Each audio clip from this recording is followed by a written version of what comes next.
My coworker took my promotion, so I left unfinished work for her to fill. You thief. I've been an assistant deli bakery manager for 6+ years. In those years, we had Jill take over the previous manager's position through backstabbery and lies, a position that was supposed to go to me, but she had a friend in upper management get her transferred over. Judas. By the way, this comes from Chaos Rising Book, and if you want to submit your own stories, go to the r/OKStorytime subreddit. I'm Angie. I'm Sophia. And I'm Keon with the pizza. And we're here to give good advice goofily, but we don't have all the answers. We just know what we would do in these situations, so let us know what you would do in the comments.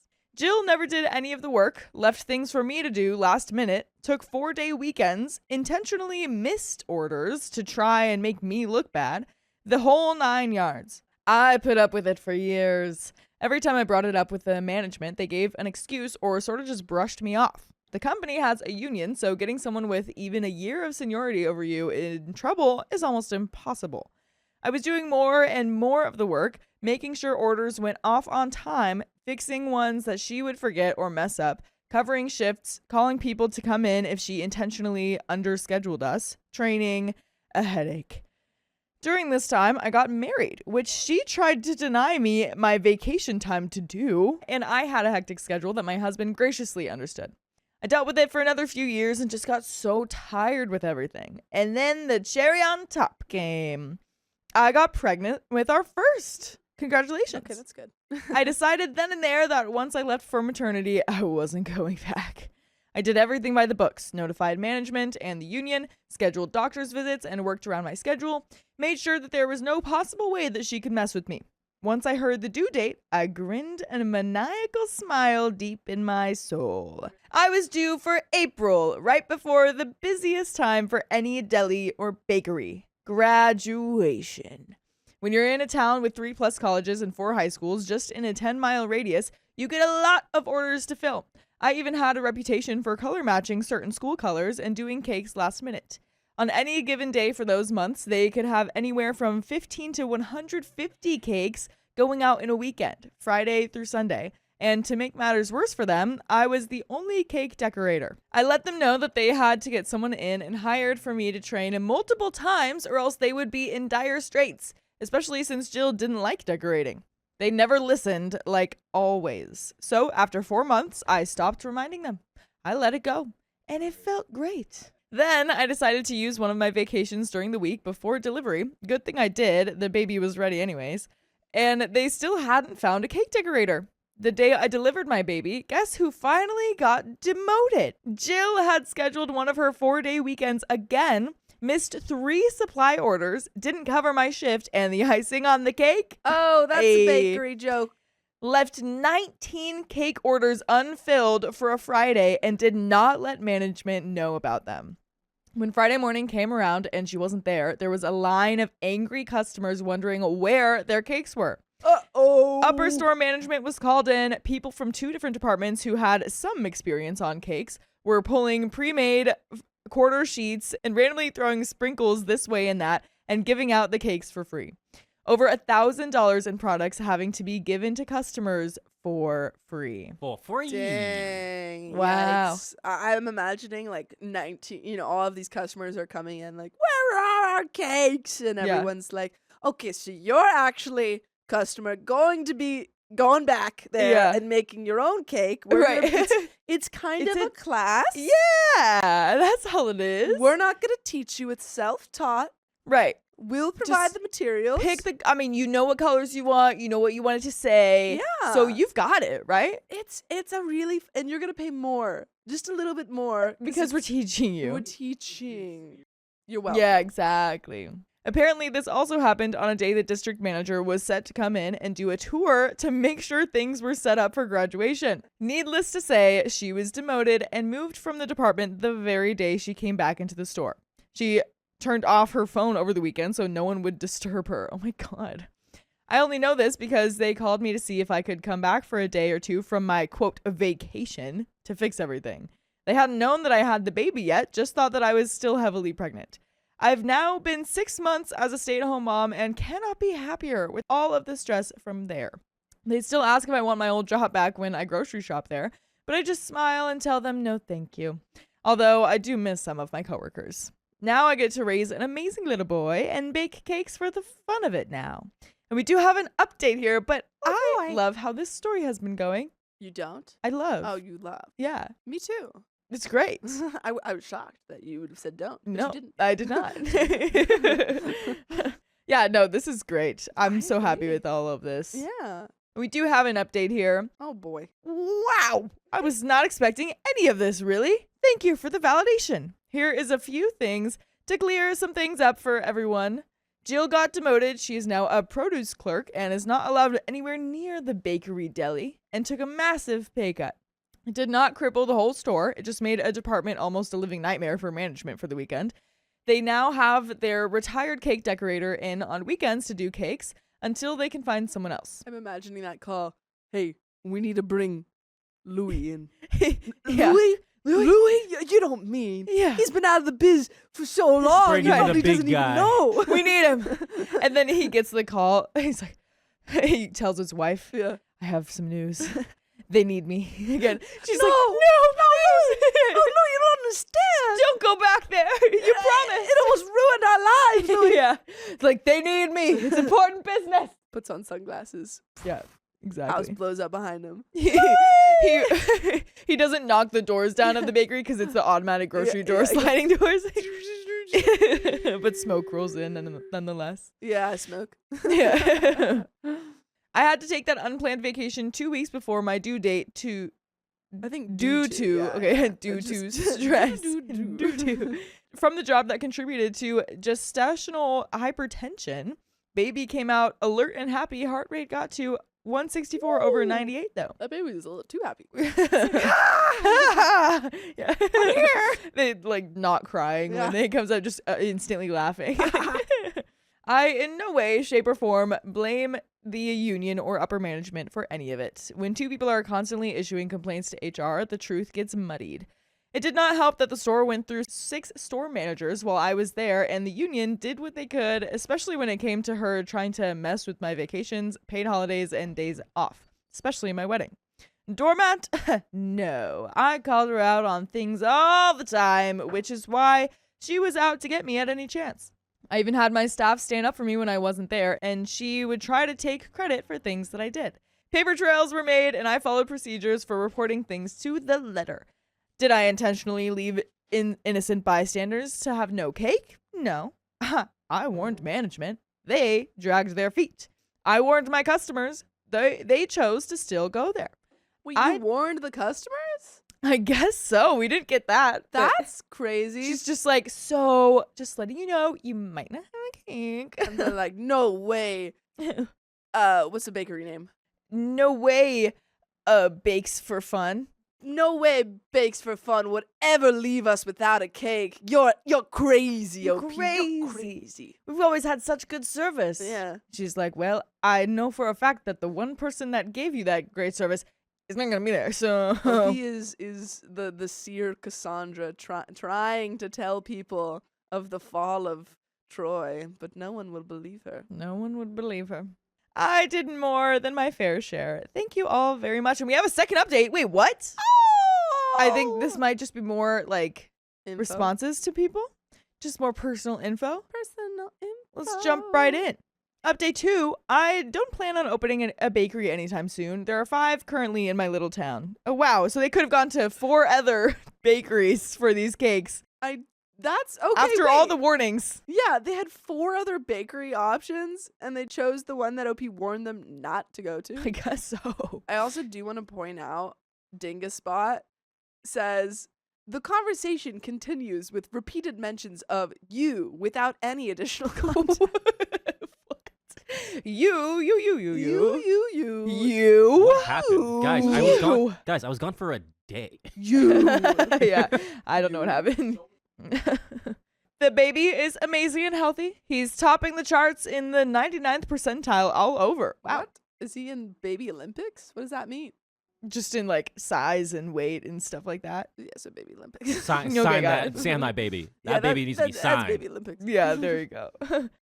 But if you're not watching the Olympics, you could be listening to full episodes of stories just like this one on Spotify, iHeartRadio, Apple Podcasts, whatever favorite podcast app you choose. Just search OK Storytime. Do it. There is more to this story. Oh boy. Should we wrap it up? Please do. I've left out numerous things on what she did that could have gotten her fired or demoted sooner if she didn't have someone backing her as long as she did. She got multiple warnings, but by the time she would do another mistake, a new manager would come in, which made it last way longer than it should have. One of the coworkers I had, who is set to retire next year, sent me messages about everything as it went down, realizing that the shared nightmare was finally coming to an end. And that is the end of that story. My coworkers secretly film me outside of work to prove I'm not disabled. Well, that's not right. This is weird. So I need to know if I'm crazy for going as far as I did. I have a condition of chronic pain.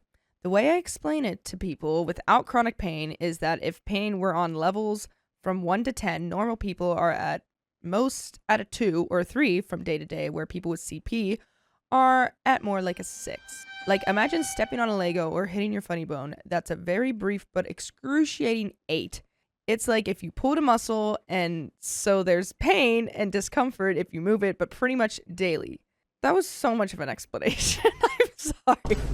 I'm surprised I we didn't get get it, a you're in noise pain. for Legos being mentioned. Oh. I'm just slugging around. Some days I am higher on the scale. Rare blessed days, I'm more of a 4, or by some miracle lower. Overall, I am active and operate well. I do own canes, but I only use them on days when I'm 7 or above. Such a day came this past Sunday. On top of my full-time job, I have a part-time. Due to being physically and legally disabled, I had all the paperwork already filed with my job in case I ever need accommodations. I have a handicap marker on my license plate and the placard on my rear view mirror, and the works. I was recently moved to a location closer to my home. I love my new team. My boss, Amy, is really great. My colleague, Casey, and I get along okay, but we're the same position as assistant coordinators to Amy. The reason I was moved to that location was that it expanded, and they needed more hands, so they added me. Casey has wanted a promotion for a long time, and everyone knows it. I was pretty open that I don't. Any promotion for my position would be a full-time, and I already have a full-time job. I do this job to pad my savings, and because I frankly like the job. Being busy also helps with my anxiety. I mean, Casey works hard, but she also likes to talk over me or rush to take charge of something before I can when I clearly was getting into it. Then she announces it. Oh, I handled that for you, OP. Don't worry. And at first I was annoyed, but over time I was like, all right then. But you didn't have to. I talked to Amy about this. I want to pull my weight, but it can be challenging and redundant when Casey is racing to beat me to it. The point was for us to split tasks evenly. Amy said she would talk to her, and I don't know what came of that, but things didn't really change much, so I just accepted it. So when I came in Monday with my cane, everyone had questions.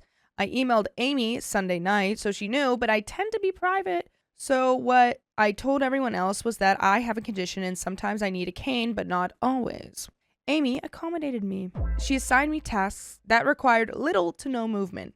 I was very grateful and got everything done pretty early, so I called over the radio if there was anything else I could do. Casey said no, she's got it, so I just handled admin stuff that's usually on the back burner. Literally replied with, okay, I'll tackle the admin list then. And Casey said no, she's got it, but Amy followed that with a thank you to me and confirmation that this would be helpful. I still needed my cane yesterday, Tuesday, and it was similar. I completed most of the admin to-dos, and Amy was so relieved to have it done. She thanked me for coming in and doing all that instead of calling out. Casey made a comment that she could have helped, but I said that's okay and thanked her for handling the more physical tasks. We ended up walking to the parking lot together, and she asked which car was mine, so I pointed at it. Then she said, so I know you're not disabled, by the way. What a random thing. By the way, wrong! That sticker, get rid of it. Like, okay. Yeah. Aw, he's nice and cuddly. How dare they, OP? How dare they? By the way, this comes from OK Boysenberry 7535, and if you want to submit your own stories, go to the r/OK Storytime subreddit. I'm Savannah. I'm Keon. And I'm Carly. And we are here to give you some good advice, goofly. But we don't have all the answers. We'd only tell you what we would do in this situation, but we would love to know what you would do in the comments. As Opie says, she just repeated herself and said, so no cane tomorrow, okay? I won't tell. Just no cane tomorrow. Wait, what? You need what? She said, it's fine. I already know you're not disabled, so like, don't bring in the cane. You don't have to milk it. Like, Your secret's safe with me. yeah. Like, I don't know. I need it for my chronic pain. Sorry if that offends you. I'm not disabled as in I need a wheelchair disabled, but like, my body doesn't work properly, so I need a cane. Sounds like she's being ableist. Agreed. I stood there like, what the F? But I was meeting my best friend and just left to make it on time. I met my BFF Joy at the bar, and we had a wonderful time. I brought my cane, but to be honest, I didn't always use it. For example, I didn't use it to walk from my table to the bar to request another drink or when I got up to hug Joy goodbye. Today, when I woke up, my pain was higher than normal, so I took my cane along. I texted Amy that I have my cane, but doing okay in small bursts. So put me in, coach. I was having a good time at my main job and didn't give Casey a thought. I arrived at my part-time job and Casey saw my cane and went red. I mean, like the way I looked when the Eagles lost to the 49ers. Oh, go Birds! Well, yeah, me too! We should have lost that game! Go Birds! How dare you guys? All right, it's enough football. AJ Brown, catch a ball next time. Okay, that's it. Congrats to the Seahawks. Y'all deserved it. Aw. Yeah. Just super mad. I greeted everyone and she ignored me completely. We got our assignments and she snidely said to me, well, can you handle that with your cane and all? In a tone that even made Amy turn to look at her like, what if? I said, I can manage and thanked her for her concern and we went about our work. Once again, she raced to beat me to things and saying over the radio, don't strain yourself, OP. I did X task or got Y done.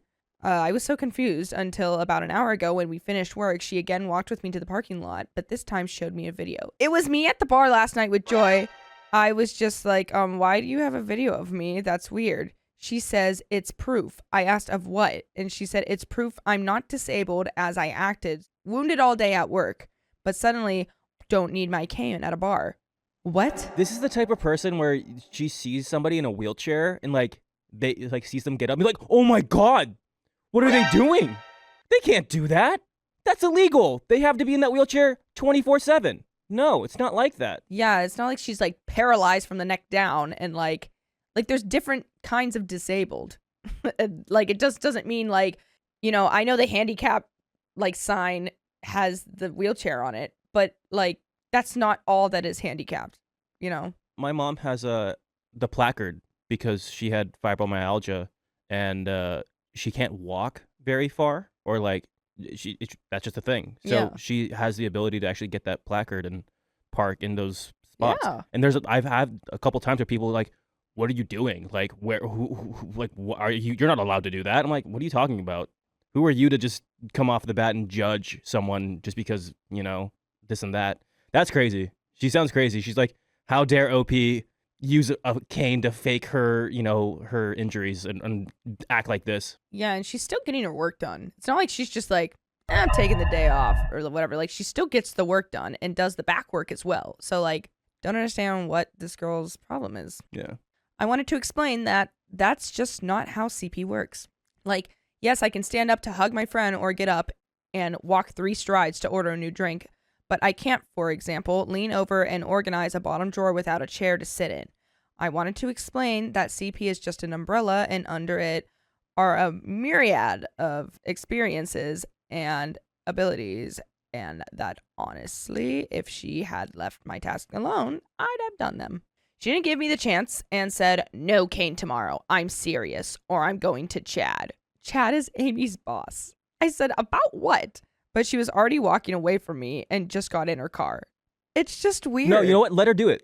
Let her do it. Go to Yeah. Chad. I want to see what Chad says. Yeah. I want to see Chad's face. Like, can I be in the room when you expose me to Chad? Because I want to see what... Lobster down. I want to see what Chad says to how... Like, just the dumbfound look he's going to have of looking at you, of being like, what? Excuse me? Yeah, I'd be like, okay, why are you stalking her outside of work, you freaking weirdo? Huh? Huh? That's what I would say. I wouldn't even like, I'd be like, where'd you get that video? I was outside in the bushes all night. Like, freak? What? Get a life. And oddly, Chad would know this is BS because his boyfriend has CP2. I'm not so much worried about being found out or anything, but it's just weird. And I'm literally typing an email to Amy, CCing Chad about this weird behavior because it's just odd. Am I crazy to want to preemptively explain this? There is an edit. Is that chronic pain? Yeah. Cool. I just wanted to make sure. Yeah. Just to our listeners. I was wondering if it was cerebral palsy or chronic. Yeah, pain. I wanted to make I sure. think it was chronic I think you guys pain. are right now. It's chronic Yeah. pain. chronic pain. Interesting. Yeah, I just feel like this girl is weird.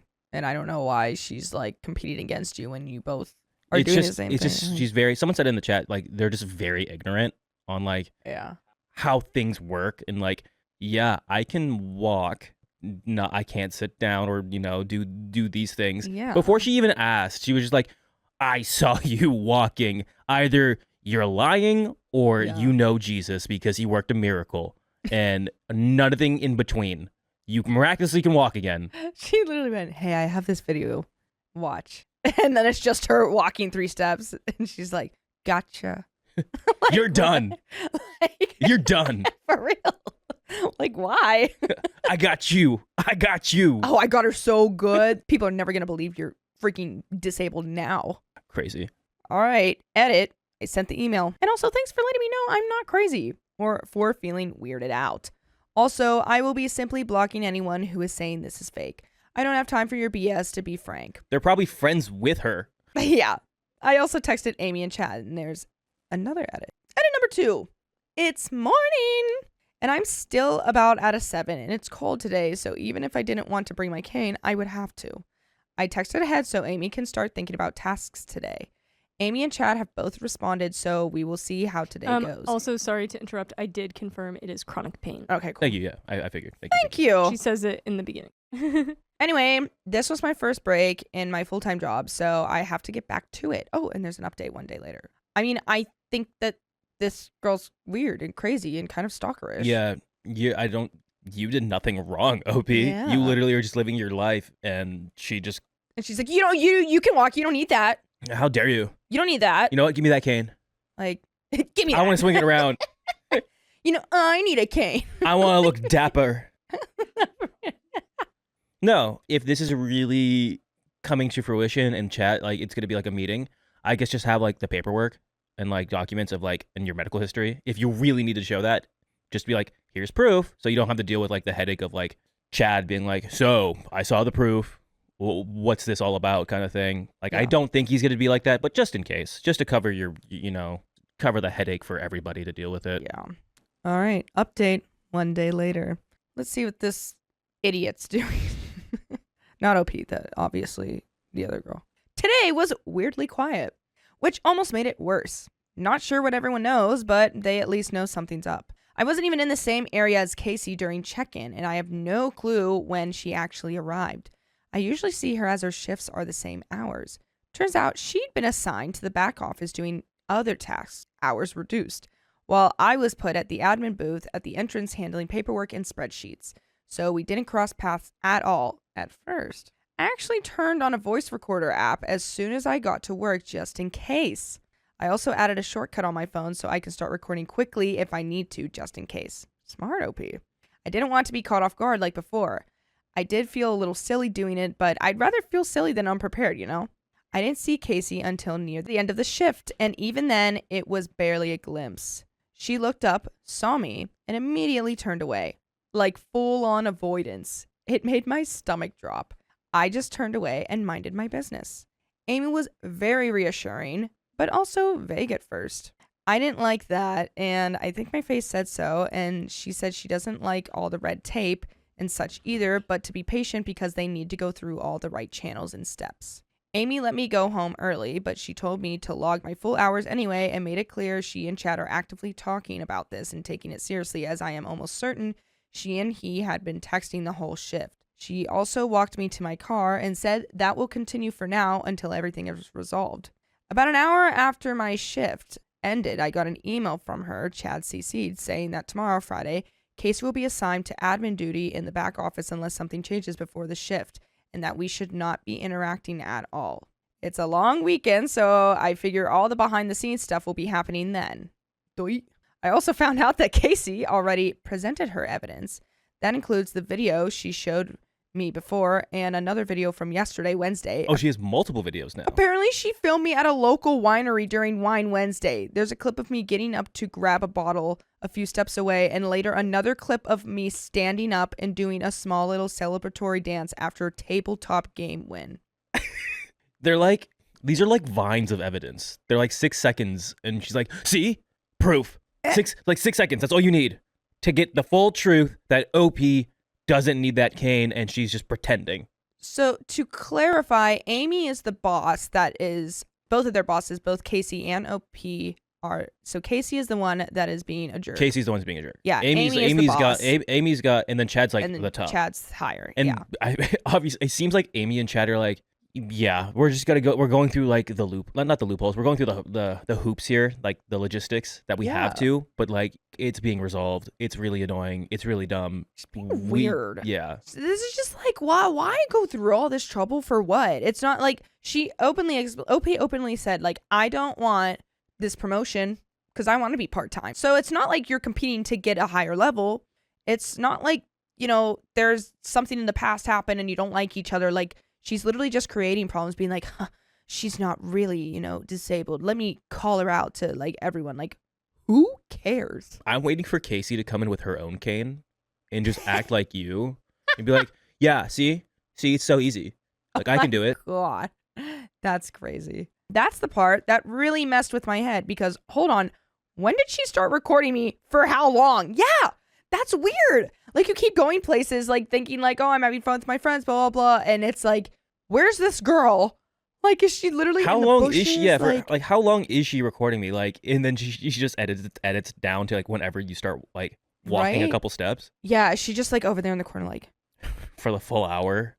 Yeah, like, freaking weirdo. Do you not have a life?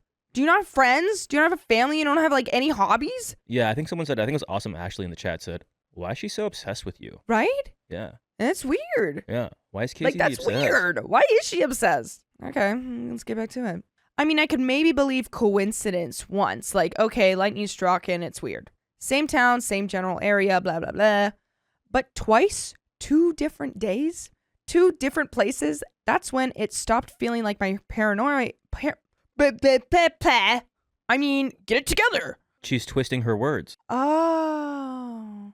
For her listeners, I held up a little stuffed animal or a stuffed pretzel plush, and that's that. Yeah. Casey's salty. Stop.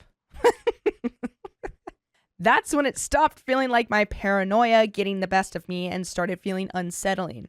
I'm honestly starting to wonder if this is something that might need police involvement, as some comments suggested. And I hate that my brain even went there, but I mean, what other options are there right now? I'm typing this from a bar right now, but not the same one as before, thank God. Be careful. Don't walk anywhere. Right? Don't get up. You don't know who's... You might be recorded. Yeah. She might get more proof. It is still local to the school. Teachers come here a lot, and it's Thirsty Thursday, so there's a bigger happy hour discount if you show your school ID. Aw. Joy is with me, and a couple other friends are on their way. Joy had been here during my shift in case I needed any backup fast. That said, my head is absolutely on a swivel.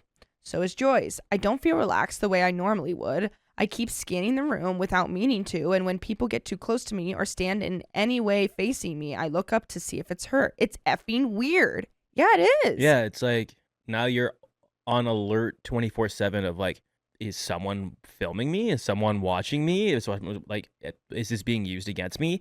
I can't enjoy my life. I have to be on eggshells wherever I go. It's crazy. Yeah, and you OP did nothing. Like, no, there was no conflict before, no argument, nothing that like sprung this on her. Like, it literally is just like this girl being a weird freak stalker. Get a life. All I'm gonna say is, if this doesn't get resolved very quickly, it smells like a lawsuit. Ooh. I'm still trying to process all of this, and honestly, I'm confused more than anything. I keep going back and forth between maybe this is nothing and this doesn't feel normal. Right now, I'm just documenting everything and doing what HR tells me to do, but I don't know how small and watch this situation is starting to feel, and I hate that I'm recording every moment I can in case she pops up. If nothing else, I'm safe tonight and we'll be staying at Joy's. I'm not alone and work has made sure we're separated for now. I guess we'll see what tomorrow brings. So unless something crazy happens, I won't be updating until this is resolved. Wish me luck. And there's an edit. Yeah, just get into that edit. I just want to know when the pinnacle, which would be the conversation between everyone, is gonna happen. Which is this sucks. It's taking so long, or because it's a long weekend.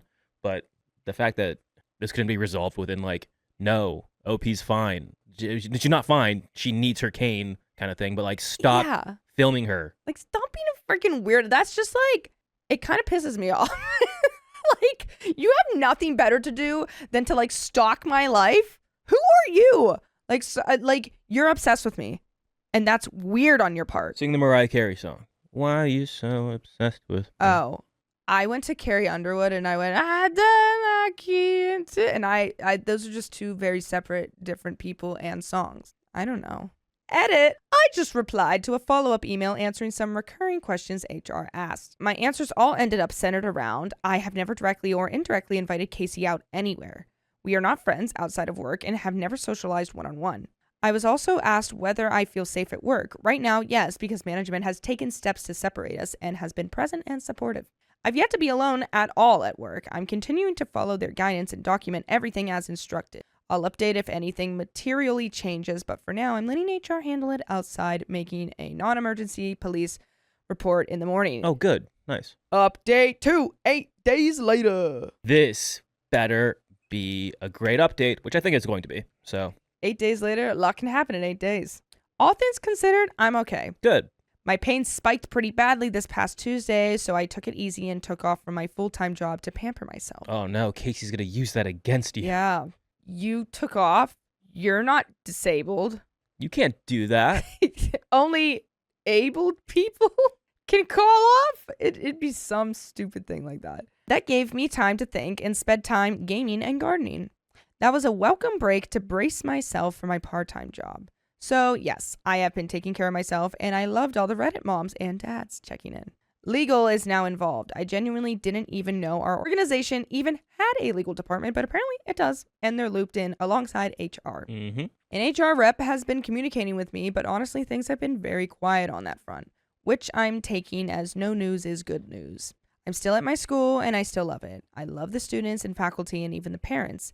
Anyone in education knows parents can be great or they can be not so great, and rarely is there in between. Casey has been transferred to an admin position at an office in the company I don't even go to. I haven't seen her since my last post, and I'm glad of it.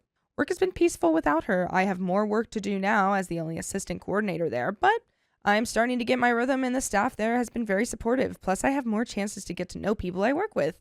What I didn't expect was finding out from multiple coworkers in several conversations was that almost from the moment I joined that campus, Casey had been trying to spread rumors about me, including suggesting that I'm a danger to kids or that I have an explosive temper. Why is this being brought up now with everything happening?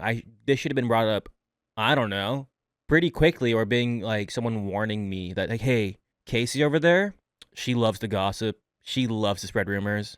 So if you hear something crazy, it's probably from her. Yeah. That's very weird. I just don't understand, Casey. What's wrong with you? Which is honestly wild to hear about myself. I'm almost always described by others as soft-spoken to a fault and usually get told I need to be more strict with students.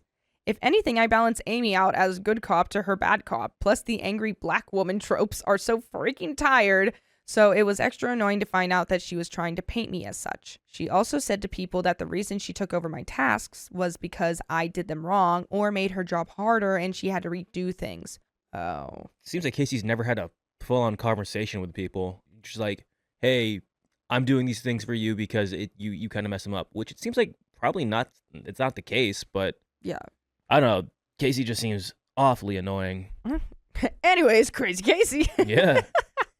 She basically had a narrative that I was Mr. Magoo causing chaos. Mr. Magoo. Mr. Magoo causing chaos, and she was the saintly, hardworking teammate trying to clean up my messes so I don't get in trouble. HR is still investigating, and I've been told to continue documenting anything that comes up. I'm ready to do so, but so far it's been quiet. One unexpected upside is I'm now the sole person at my campus with my title, which came with a pay raise. Oh, not how I would have chosen to get it, but I'll take the win. Slay. I did file a police report. I think I mentioned this in my last post, but if not, I was told very clearly that filming in public places isn't illegal and that there's no reasonable expectation of privacy in those spaces, so there was no criminal action taken.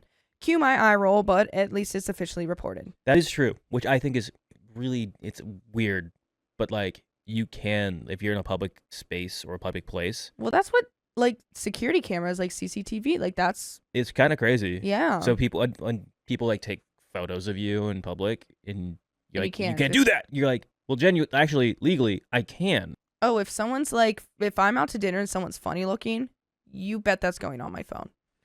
I'm that girl. I'm like, someone will be talking, I'll be like, yeah, no, keep going. No, keep going. Okay, now look around and you'll see this person. Like, and I'll compare them to some sort of character that they look like, and then everyone gets a big laugh, and then we go back. You look like Mr. Magoo. Look, it's Mr. Magoo! The report is strictly documentation. The local places I frequent have been made aware of the situation and that a report exists. My friends were incredible. They helped me get my car cleaned and detailed just to be absolutely sure there wasn't anything like a tracker or AirTag, like some comments suggested we do. That would be freaking insane. We have read stories like that. That would be crazy. I'd It be is like, insane. dude, like, that's crazy. I also finally got around to asking my neighbor to help me install my other security cams. I used to have only one in my doorbell cam, and now I can pull up live footage on the whole system all around my house. And to those suggesting a dash cam, I already have one, turns out.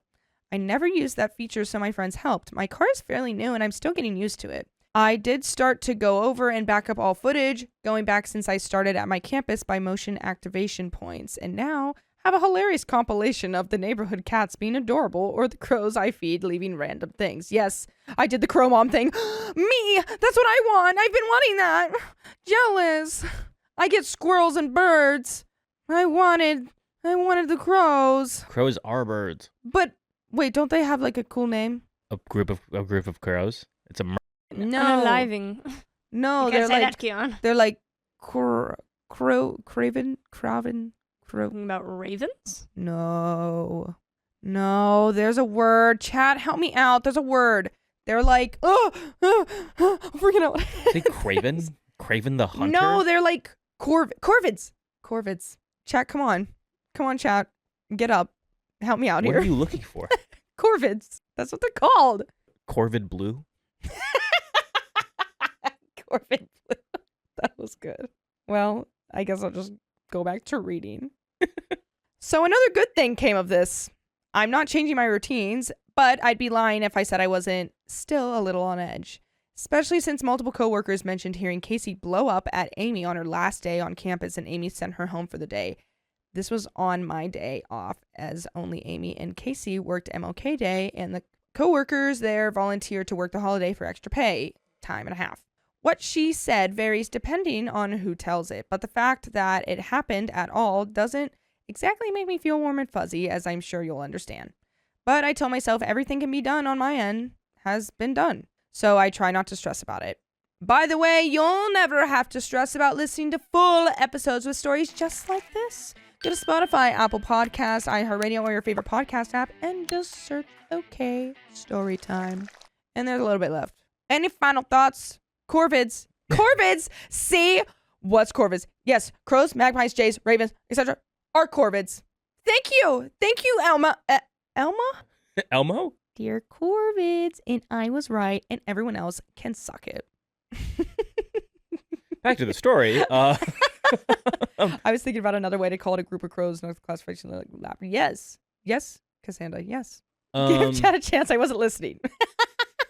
It does kind of, I mean, you did everything right, but Casey get fired in a sense. It seems like she just got moved to another department. And also it's like, great, I got a raise and all these other things, but I'm one of those people, I'm like, I wish I got to confront Casey or be like, see her face of like, you're wrong, or, you know, you're getting moved to another department. Maybe that's just me like trying to see the drama.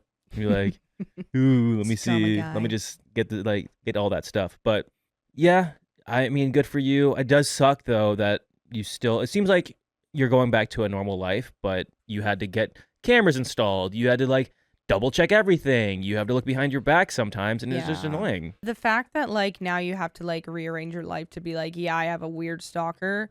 That's horrific. 'cause I have you an did nothing. ableist stalker. Yeah. That's weird. Like, it's so weird. Like, who cares? Like, go to work, do your job, and don't talk to me then. Don't like try to like come up with things and rumors and stuff. Like, how childish are you? How? Yeah, the biggest question is how bored are you? Yeah. You're Literally how bored. How bored are you that I am not like the pinnacle of your life or like what you need to, the center of your attention, but it seems like I am. Yeah. Weird. Yeah. That said, I also reached out to a few lawyers just to understand my options. I'm very aware that HR exists to protect the company, not me, so I want to cover my bases. I meet one over Zoom at my lunch break, so wish me luck. I still record when I walk to or from my car. My therapist reminded me to be careful to make sure my being proactive doesn't turn into living in fear and giving in to my anxiety or PTSD past trauma. I'm taking that seriously as my mental health has been a journey and I don't want to go back to the way I was before. I can't and won't let someone else shrink my life again. Snaps OP. Right now, I'm both safe and supported. I'm cautious, but I'm still living my life. I'm choosing not to let this take over my entire world, and this is supported by my therapist. Thank you to the people who offered thoughtful advice and genuine concern, and to the folks who were weirdly judgmental. Well, you must be an absolute blast at parties. I'm hoping this is my final update. And it is. And that's the end. No, up. Up, little up. Clapping for you, OP. Aw, he's clapping. Get it? Do you guys get it? Please tell me you get it. I don't get it. Could you explain it to me? Clapping. I know. I'm just Yeah, being yeah, a silly whatever. being a Whatever. silly goofy goober. You can make fun of me all you want. And I know things. I knew what Corvids is, and I'll never feel like I'm dumb again. Thank you. We just didn't know what you were trying to Yeah, you're like, explain. No. What's a What's crow? the What's crows? crows? What are crows? What are crows? You're like, I want birds, and you're like, Maybe if and you you're had like, I said, feed squirrels what and birds. family is crows Why? from? I'm getting attacked by all angles. Please. I'm just I was a supposed girl. to feel smart, and now I'm just shrinking. I'm gonna be like OP. Nobody shrink me.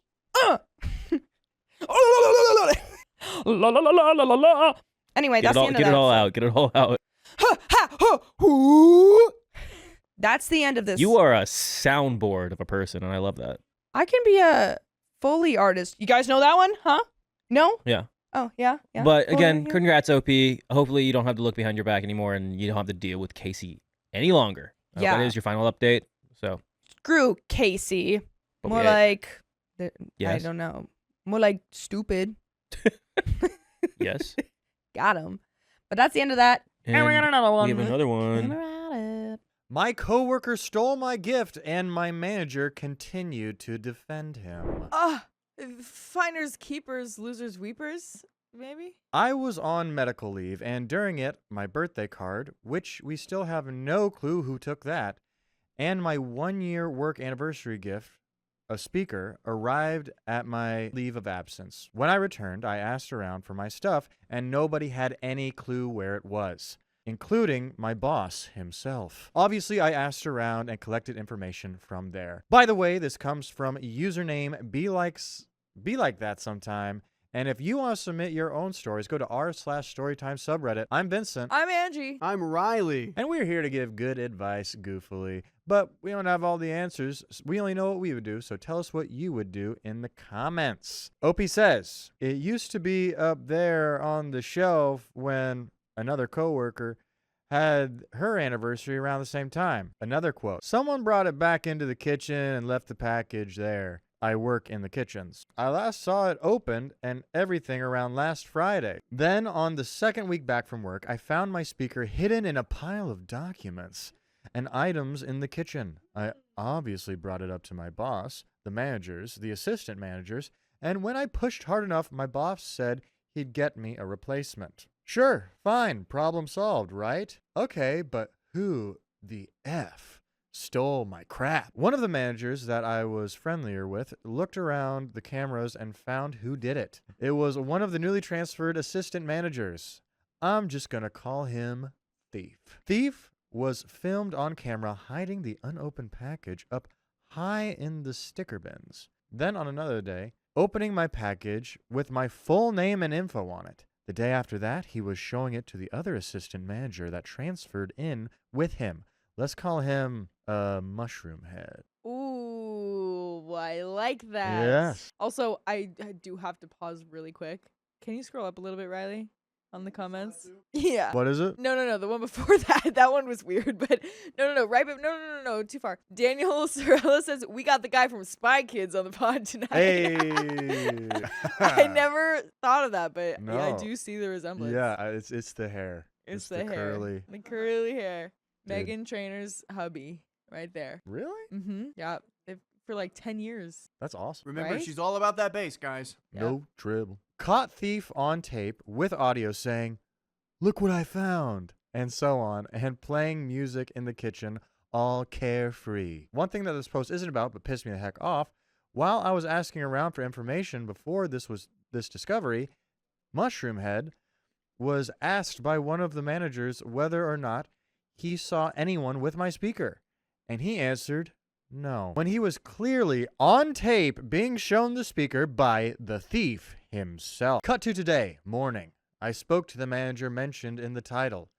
Snake. Yeah, Snake. I asked her if Thief is still working here, since I haven't seen him in a week. And she told me he's on vacation. When I asked her why is he not fired or dealing with consequences for stealing, she told me that he didn't steal. I reminded her it literally had my name, info, and a congratulation message on the package. There is no mistaking whose it is. Yes, it's sent to my workplace address, but the gift-wrapped speaker has my info on it. Snake said that Thief told her that someone handed the package to him, and just assumed it was his. Obviously, I'm baffled. Would no one question the fact that my full name and anniversary congratulation message was on the dang packaging? How about the fact he was caught on tape saying, "Look what I found," while showing it to Mushroom Head? Oh, and here's the punter. Snake won't tell me who handed it to him. Weeks of me asking for my speaker and getting I don't know until I found the dang thing hidden behind stuff and confronted the boss and managers before they sent a replacement is insane to me. And where the heck is my birthday card with my gift card from corporate? Like, he's like, "Where's my card, dog?" Where's my freaking card? Honestly, probably the more valuable thing. Yeah. Because you can actually do more with a card than like a speaker. Like a gift card? Like a gift card. True. Depending. You could. I mean, the world is your oyster. Yes. And if it's, for a restaurant, still, you got more options than one speaker. Can get oyster. You could. Could. You could. Still don't have that. Boss just gave me a $20 gift card from my workplace or whatever. So, yeah, that's that. Just needed to vent before I call HR on Monday. They are not open today. But please tell me I'm not crazy, because Snake spoke to me as if I am delusional and being antagonistic to the work family. Gross. I want Thief fired, and I hate Mushroom Head because he would intentionally leave me a mess in the kitchen just to clean up. Plus, he lied about my speaker. I hope he transfers. There is an edit. I spoke to the boss, and he's just saying, "I don't know. No, I don't know." What? No, I don't think so.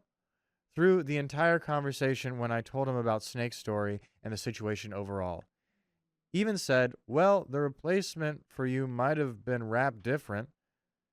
This will be important later." Interesting. Yeah. All right, so what I've got here. I'm thinking that this boss man is sounding very suspicious. I feel like Boss Man's into it. I like this noir Angie right Mhm. now. Yeah, put me in black and white if you can, Riley. It's a dark and stormy night. dark and stormy night. I am a dame that came into Angie's office. You sure are. What can I help you with? Well, someone took my speaker, No. and I need someone to find out why isn't anybody doing anything about it. We'll find that speaker, all right. We'll find it if it's my last thing I do on this earth. But yeah, no, I think this boss man sounds suspicious as freak. No. Because, I mean, if he's just saying, or she, boss man or woman, is just saying like, oh, I don't know. Oh, I don't know. I thought it was this person. Oh, it's not. Oh, well, it must have been of this. Yeah, it sounds like your boss is just being like, I don't want to deal with it. It's a speaker. I really don't care. Yeah. It's a speaker. Like, it sounds like they just want to have hands off. All right. So I am an overnight worker, and Thief works first shift. This is the first time I've met him. I updated him on how things were going, and when the food I put out would expire, as I do with every first shifter that comes in. Then he started making light jokes and attempting a conversation. I cut him off asking, so who supposedly handed you the speaker? He's all, speaker? This? And took out his walkie-talkie that we're all required to wear at work. So I repeated, not our walkies, the speaker, the one with our company logo on it, the one someone handed to you. Who was it? This man is my age, 20s, and bro did not confuse the word walkies with speaker as if it was the same thing. We never called our dang walkies a speaker. Anyway, Thief turned as red as a effing cooked crab and told me no one handed it to him, but rather he found it up on a shelf where we store the sauce bags. Then I asked him, when you found it, didn't it have someone's name on it? Didn't it have someone's info on it? And he let me know it was just a brown box, and I left it at that and clocked out. I'm totally picturing this in my black and white world right now. So, Yeah. Whoa. It's just a black box. I didn't know nothing about it. It's like, I think you might. No, I didn't do that right. You just cut away. You didn't. You didn't see any names on it, did you? Yeah. You didn't see any information about a particular person it might have been for? Guys, is this a black and white episode? Oh, Yeah, I think it Is is. this a black and white episode? Are we doing this? And then it is. And then we need some, like, I mean, you might not be able to do it, but I'm imagining, everyone needs to imagine with me some, like, music, like, Yeah. like, And it's always dumping rain. yes. There's a sewer main with just fog rolling, billowing out of it. Yep. All right, we're keeping the filter until I get a lot of twos. Here are some things that make no sense. The gift is in a white box. The packaging is also white. And his story is not matching up with Snake's supposed story where someone handed it to him. When I got home, I called the gift service, and they confirmed with me that all gifts are wrapped the same way. Whether it was a replacement, resent item, they're all professionally gift wrapped with the worker's info and a congratulatory message slapped on them. So no, Mr. I don't know, aka my boss. The gift is in the same packaging and box as every other gift is. And no, Thief, it wasn't a brown box.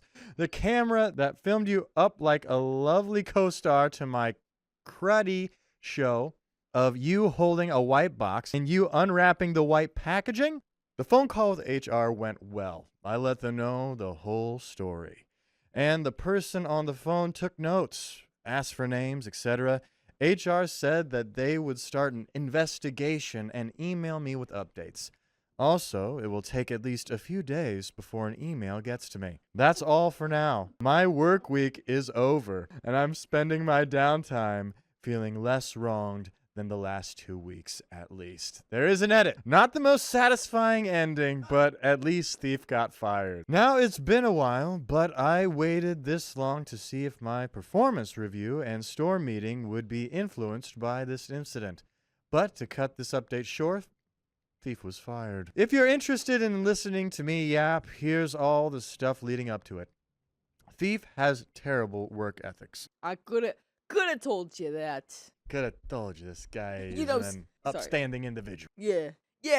In my eyes, a good worker is not a thief. So if he's a thief, he's not a good worker. Unless your job is stealing. Yeah, I got a couple of those on my roster. On your roster, I he's got a didn't mean to, Rolodex. yeah. You never know when you need a thief, a pickpocket, a jewel, On your payroll. On my payroll. a Thank you. heister. So, cutting corners, skipping responsibilities, going on 30-minute long bathroom breaks during rush hours, etc. Every time he worked second shift and knew I was coming in, he would perform far worse out of effing spite or something. For example, he is to pull donuts.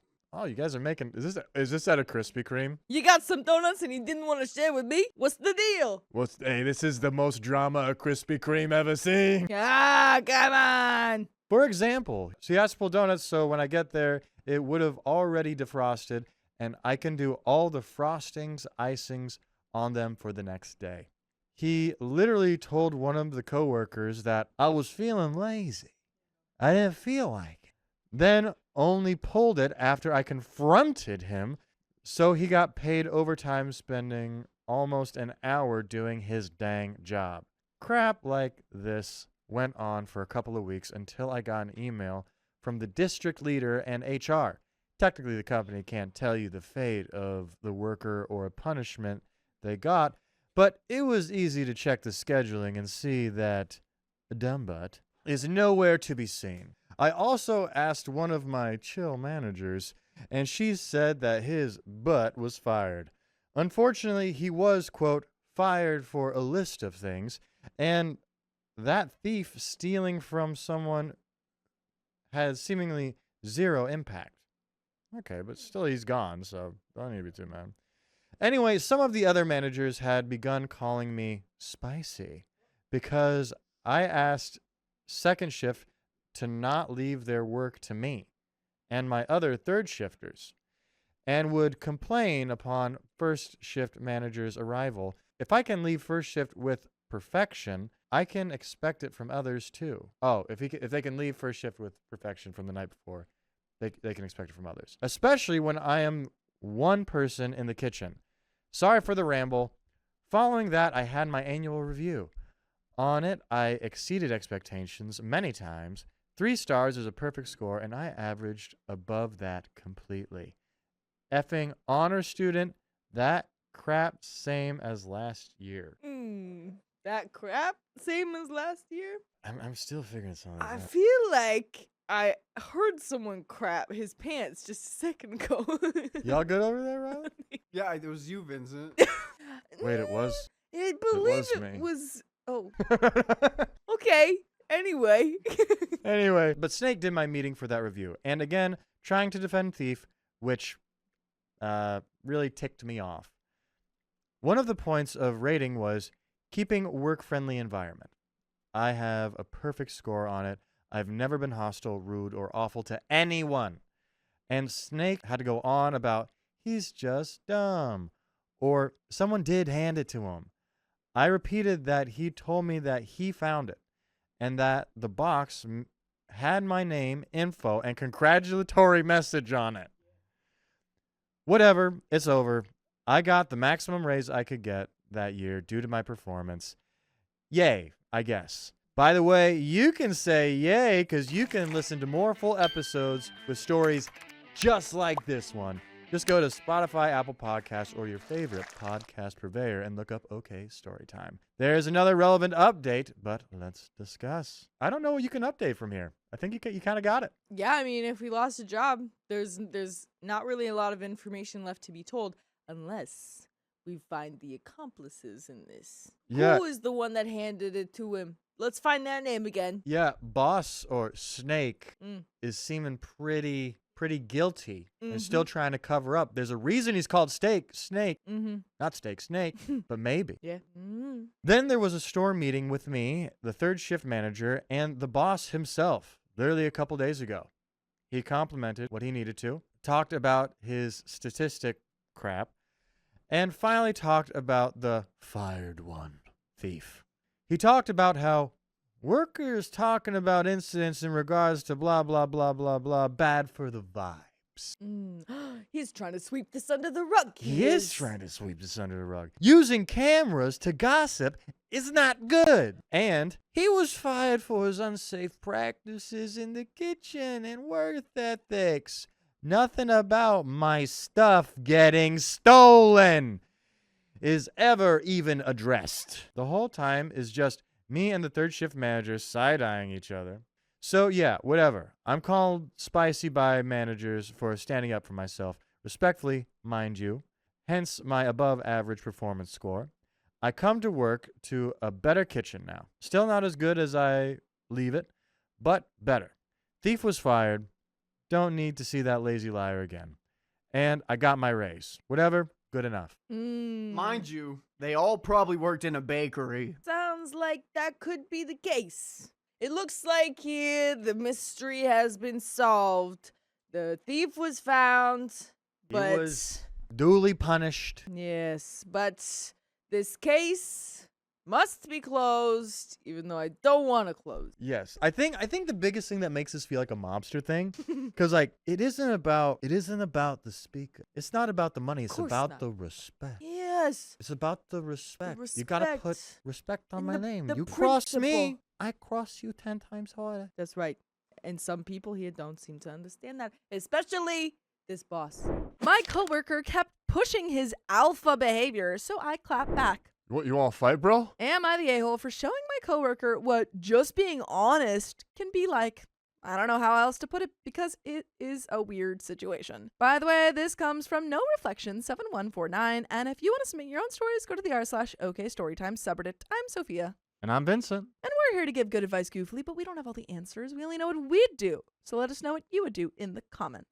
And OP says, I, 26 female, started working at my job 6 months ago, and I immediately realized it was a horrible work environment. The men act like they are still in a frat house or something. There's one guy in particular who feels like their evil leader. Let's call him Jake, 30-ish. He claims he's just honest and always talks about free speech or how he just says the first thing that comes to his mind. According to me, he is simply disrespectful and a bad person. I started looking for a new job 3 months ago, but have not had any luck finding one with the same pay, so I'm still here. As I said, he is cruel and mean with everyone, especially women, and a couple of guys who are not alpha enough. For more context, I have ADHD and other issues, and I struggled a lot as a teen and in my early 20s to be kind to people and myself. I still sometimes have the impulse to say all the mean things that come to mind, but I worked hard in therapy to stop those thoughts and redirect myself elsewhere. Because of that, his behavior hits a nerve for me. Anyway, I decided to give him the same treatment he gives everyone after he told the pregnant coworker that he couldn't understand how her husband hadn't cheated on her yet because she's a cow now. I started about 3 weeks ago. He came to talk to me and told me I'm basically a dude because I don't have a chest. That's HR right away. He is HR out of that immediately. company. Yeah. Absolutely. And I replied, Jake, are you balding or was your forehead always that inhumanly big? And so on. My man's dreaming in IMAX. Nice. Nice OP. Yes. We love it. We love it. Yesterday, we were talking with a few coworkers about all the food I cooked for New Year's because I tend to go overboard. They were impressed with my dinner. He came over, started saying nonsense and throwing insults, so I said, see, this is exactly why your daddy left you. And then I continued with my conversation like nothing happened. He went to HR and now I have an appointment with them on Thursday. If he can go to HR and complain about your comments, then perhaps we could have gone to HR first. Yeah. And I think you should go to HR. You should go to that meeting and be like, well, yeah, he's kind of been on my nerves because he's been making comments about my body. Yeah, and other and- women's bodies in the office. Like that. Oh, you could totally flip this back on this guy. Yeah. However, my coworkers said they would support me and they decided to file complaints against Jake and formally document his behavior. Heck yeah. Absolutely. Love it. Also, you want to know what's the most alpha move? What? Running to someone when they hurt their feelings. Yeah. Well, I'm OP telling said a on mean you. thing. You've been mean to me. OP was mean to me. But I'm alpha. I'm a big boy. I'm a big boy. I'm the big dog. You Woof, guys woof, said woof. me. My daddy will get involved if he was here. But he left me. Apparently, they had already complained before, but HR just gave him a slap on the wrist. Now they're angry because HR suddenly wants to talk to me so fast. I am not particularly scared about the appointment, but I do wonder if I went a little too far. Yes, he started it, but I usually do not lower myself to bullies' levels. At the same time, I really did not see any other way when HR never did anything about the complaints. I do not really want to apologize to him, but I will if I crossed a line. As I said, I work hard in therapy to be as decent a human as I can be. And maybe this was not the best way to handle all of this. So am I the a-hole? And there are some comments, but what do you think? I think if HR has been told Yes. this before, you have a potentially $1 million case on your hands. I agree. With I multiple agree. people. Harassment claims right there, especially because you are only reacting after, or with the knowledge that HR has done nothing when faced with complaints about this guy before. You're completely absolved. From multiple other Yeah. people, too. Yes. You are in a position Mm-hmm. to just take these Yeah. people for whatever they're worth. Yep. Denabsa says, not the a-hole. If HR requires an apology, you can always word the apology properly. I am sorry I made fun of your large forehead. I see now that going bald is making you uncomfortable, and I will not mention it again. I I like like the that. pettiness of that I like comment. that. Yeah, I got nothing says, also, I'm genuinely sorry your father left you. Danukian says, I'm very sorry both your father and your hair left you. It seems to be a pattern, a male pattern. I'm so sorry. Electric Speculum says, I'm glad that you're willing to take unsolicited comments about body parts seriously, especially since mine was in response to him making a particularly hurtful and unsolicited comment about my body. This feels like harassment, and I was attempting to show Jake how it feels without commenting on his private parts, so he would cease his repeated and unwanted intimidation. Angela Cack says, HR reacted because you're a woman, call them out. Ask them to explain why you're getting this response when he's been walking around terrorizing everyone since he started. Use the terms hostile work environment, bullying, and personal grievance. Before you go in, speak to an employment lawyer because you do have rights, and if you can't get one before the meeting, then go in and say that you're recording this meeting for your lawyer to review, not the a-hole. Yes. And there is an update 7 days later, but all of that, yes. All of that, record Mhm. everything, get as Mhm. much information Receipts. from other coworkers Yeah. as well Yeah. who've dealt with this. Mm-hmm. The more evidence you come to them, the more they're going to get scared. Yeah. And they should be. Yeah, use all those words these commenters said. Attack them. Ha ha ha. Update 7 days later. Well, I had my meeting with HR and it went relatively okay. First of all, I went on detective mode and I found out one of the HR guys, Dylan, was related to Jake. Collusion. Ooh. Ooh, you just found a really big little golden nugget. for you. Conflict of interest. Mhm. Their moms are cousins, so they don't have the same last name or anything. But I found Jake's mom's Facebook and then a picture with Jake's mom, Dylan, and his mom. I screenshotted it and I talked to my supervisor, and he decided to come with me to the meeting.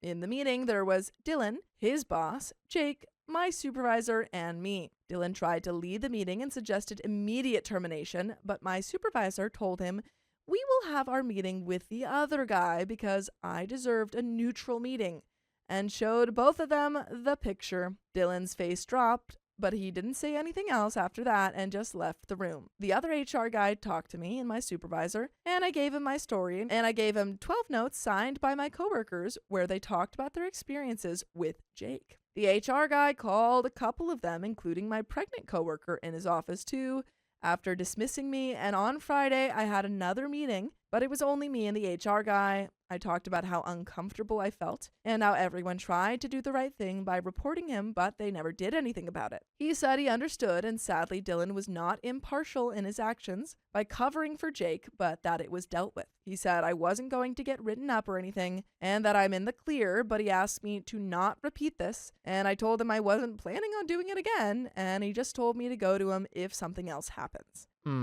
Okay. No. That doesn't feel like they really are doing anything about Jake. No, you might be in the clear, OP, but they are not. They Yeah. just tried to get you fired. Yeah.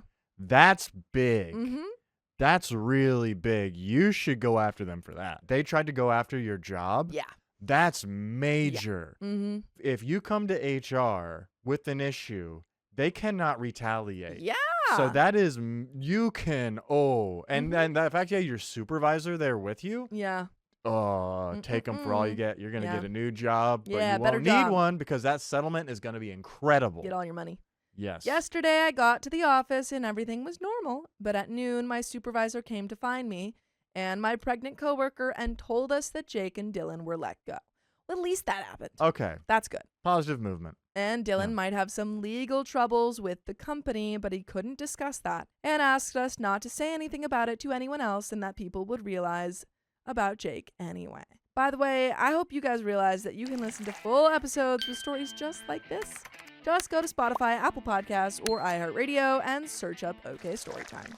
There is a little bit left to this story, but do you have any final thoughts? I think the company did the right thing by getting rid of this guy. Well, they're definitely covering their butts. Oh, definitely. Yeah. Especially. Don't talk about Jake, by the way. Yeah. Don't let this get out because it could come back on them really hard. I would still be curious if you can get anything out of it for your Yeah. grievances, and like especially like the whole group of people. If you go in together, Yeah, maybe like talk to an employment lawyer. I don't know. yeah, because you might still have grounds for something there, but Yeah. that is completely out of line. And Yeah. that guy that they got rid of that HR guy because they put the company in a very bad position. Yep. That you can capitalize on. Yes. But I'm glad that they got rid of those two guys. Yes. And there is a little bit left. I also have a second interview in another company next week. Good. Awesome. I'm hopeful but also nervous because I had interviews before, but it didn't go anywhere at the end. And that's all. It was more dramatic than I expected. I thought they'd fire me and keep Jake or something, but I feel great finding out Dylan was covering for Jake because their family relationship helped me tremendously. Thank you for the advice. It was really useful. But that is the end of that story. My husband gave our honeymoon flight to his coworker without asking me. You're now married to this person. Trigger warning for financial mistreatment. My husband and I got married 2 years ago during the middle of the vid lockdown. We were to go to France and Germany for our honeymoon. We saved the tickets, and to be honest, I paid for most of them. This is both a second marriage, both 43, and our finances have stayed separate for the most part due to my insistence. We've tried to go 3 times to our honeymoon, and lockdowns or illnesses have left us stateside. My husband is very well traveled, and I haven't been to many places. I've tried to talk to him about using the credit to go somewhere in the States, but he insists we wait. He's stingy on money, and I have paid the majority of every travel we have done, which is mostly with my children. He has made me feel really bad about wanting to change the plans because he says it's giving up on our honeymoon. I haven't been anywhere, and even going to a coast would be amazing. Today, when I got home from work, he said he had a coworker, 25, who's stuck in Florida on vacation due to a flood that happened there recently. He says her car was totaled and has no way to get back to work. And he offered to fly her back with our credit.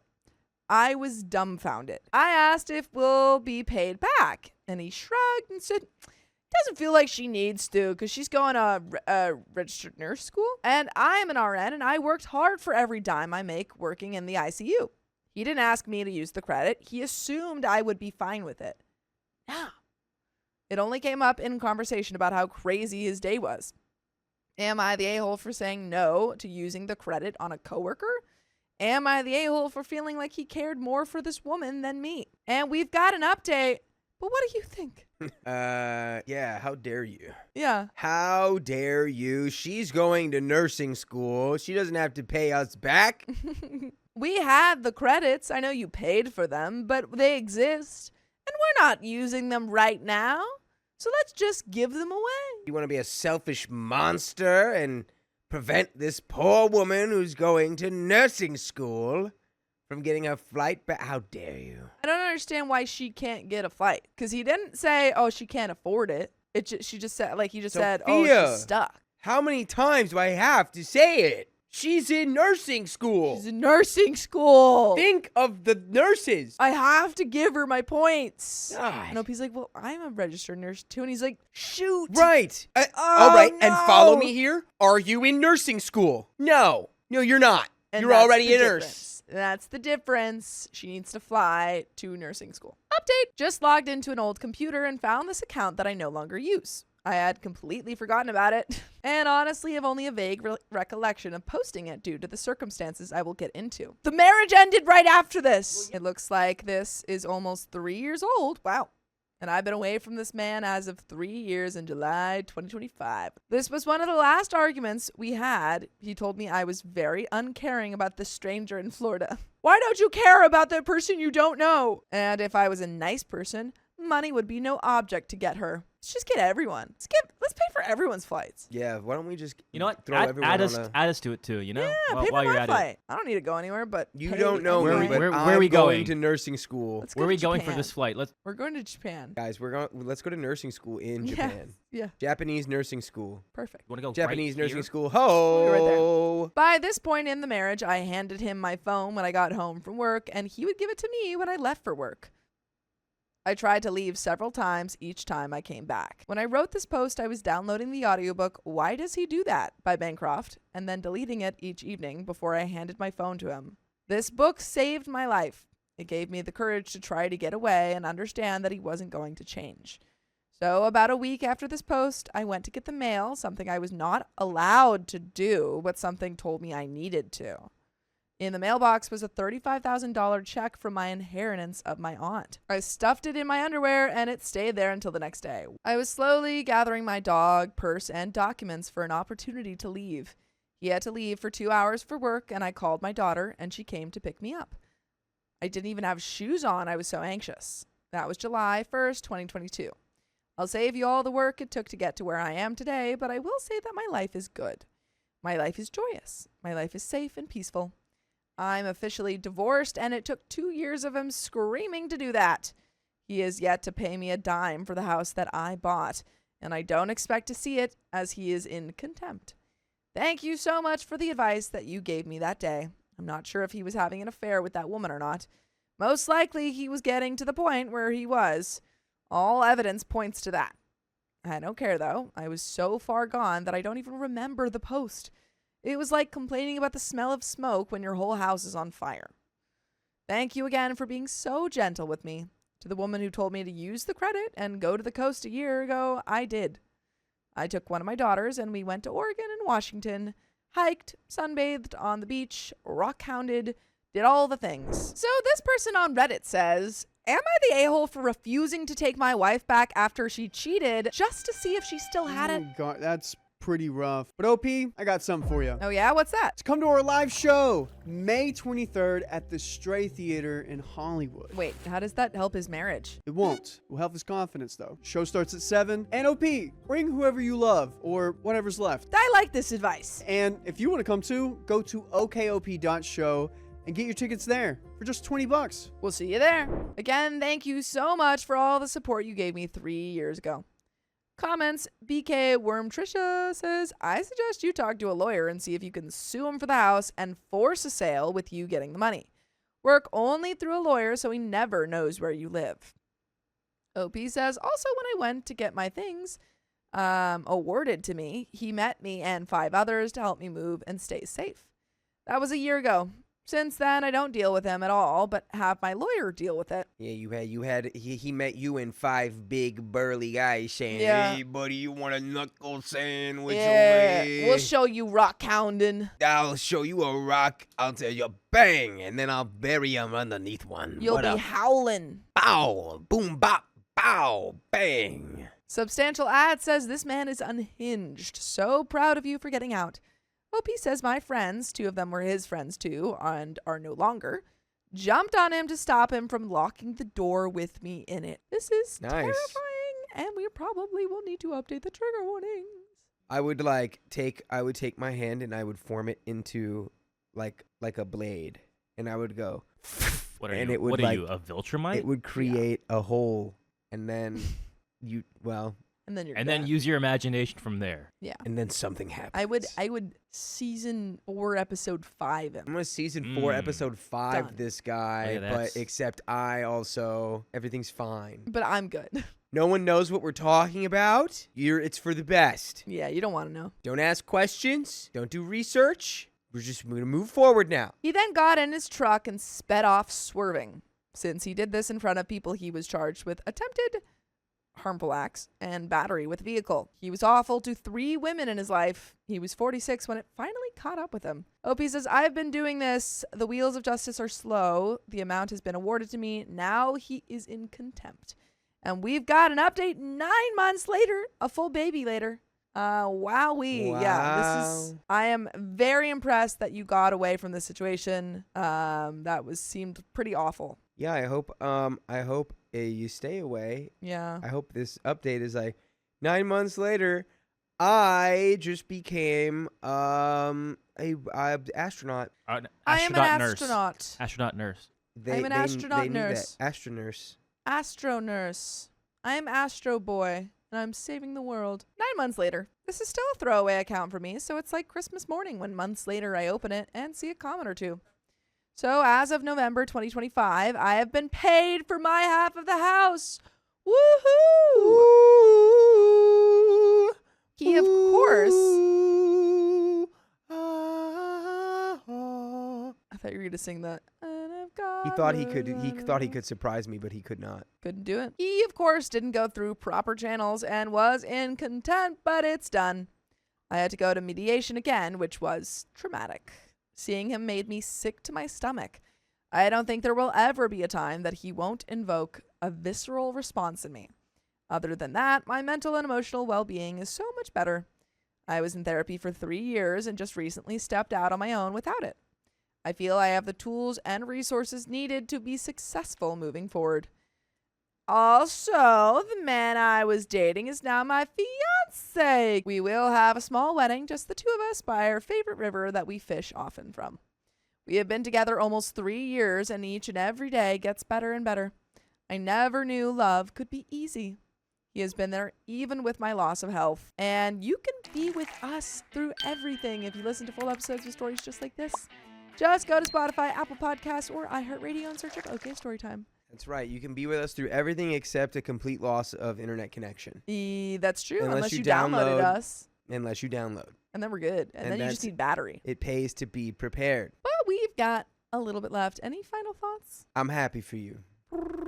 Now on disability, and Mitch has shown me through his actions that he values and respects me. Never once have I felt a burden to him. Our lives have changed dramatically due to my health, but we laugh often and look forward to our future. My kids and friends love him. I was very open to any criticism people might have when I dated him because it's obvious my picker was broken. She said, everyone likes him, right? We all think he's good. Everyone's cool with him. Okay. Yeah, thank you. I am slowly losing my independence due to my body. Oh, and he steps up every time. I am so lucky. We are so lucky. We have what people dream of. To think of how broken I was so many years ago and how colorful and amazing my life is now takes my breath away. I am loved by many.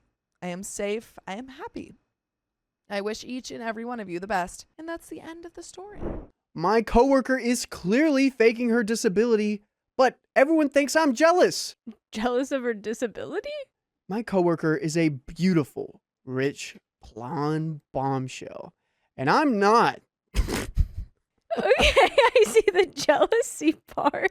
She comes from a very affluent family, our mayor's daughter. She's never had to pay for a thing with her own money.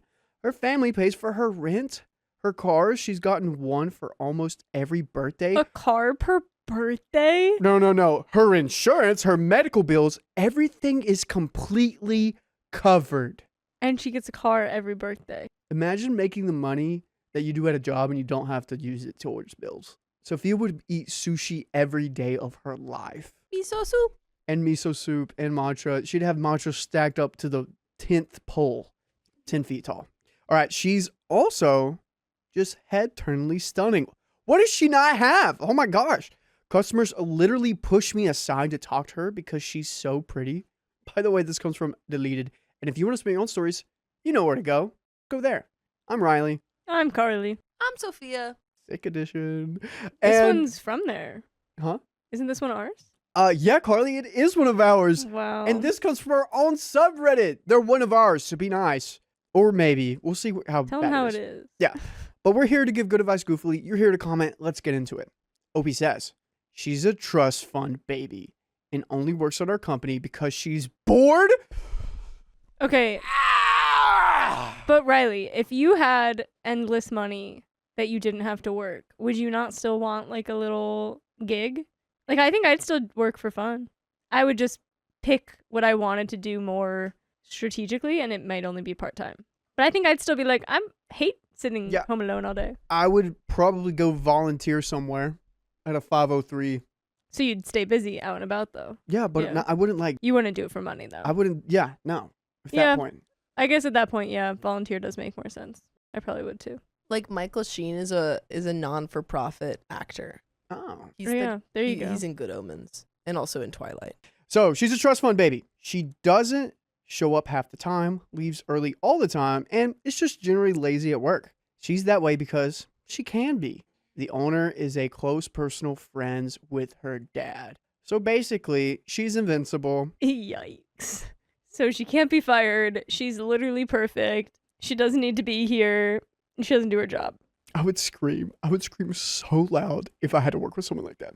I don't say this at all because she's like a bad person or anything. She's actually incredible and pleasant, hardworking when she cares about something. She genuinely lights up a room when she walks in. Bright smile, contagious laugh, great person to be around in general. Just a little disconnection from the real world. That's why, in the beginning, we were friends. OP, it sounds like you just have a crush on her. Yeah.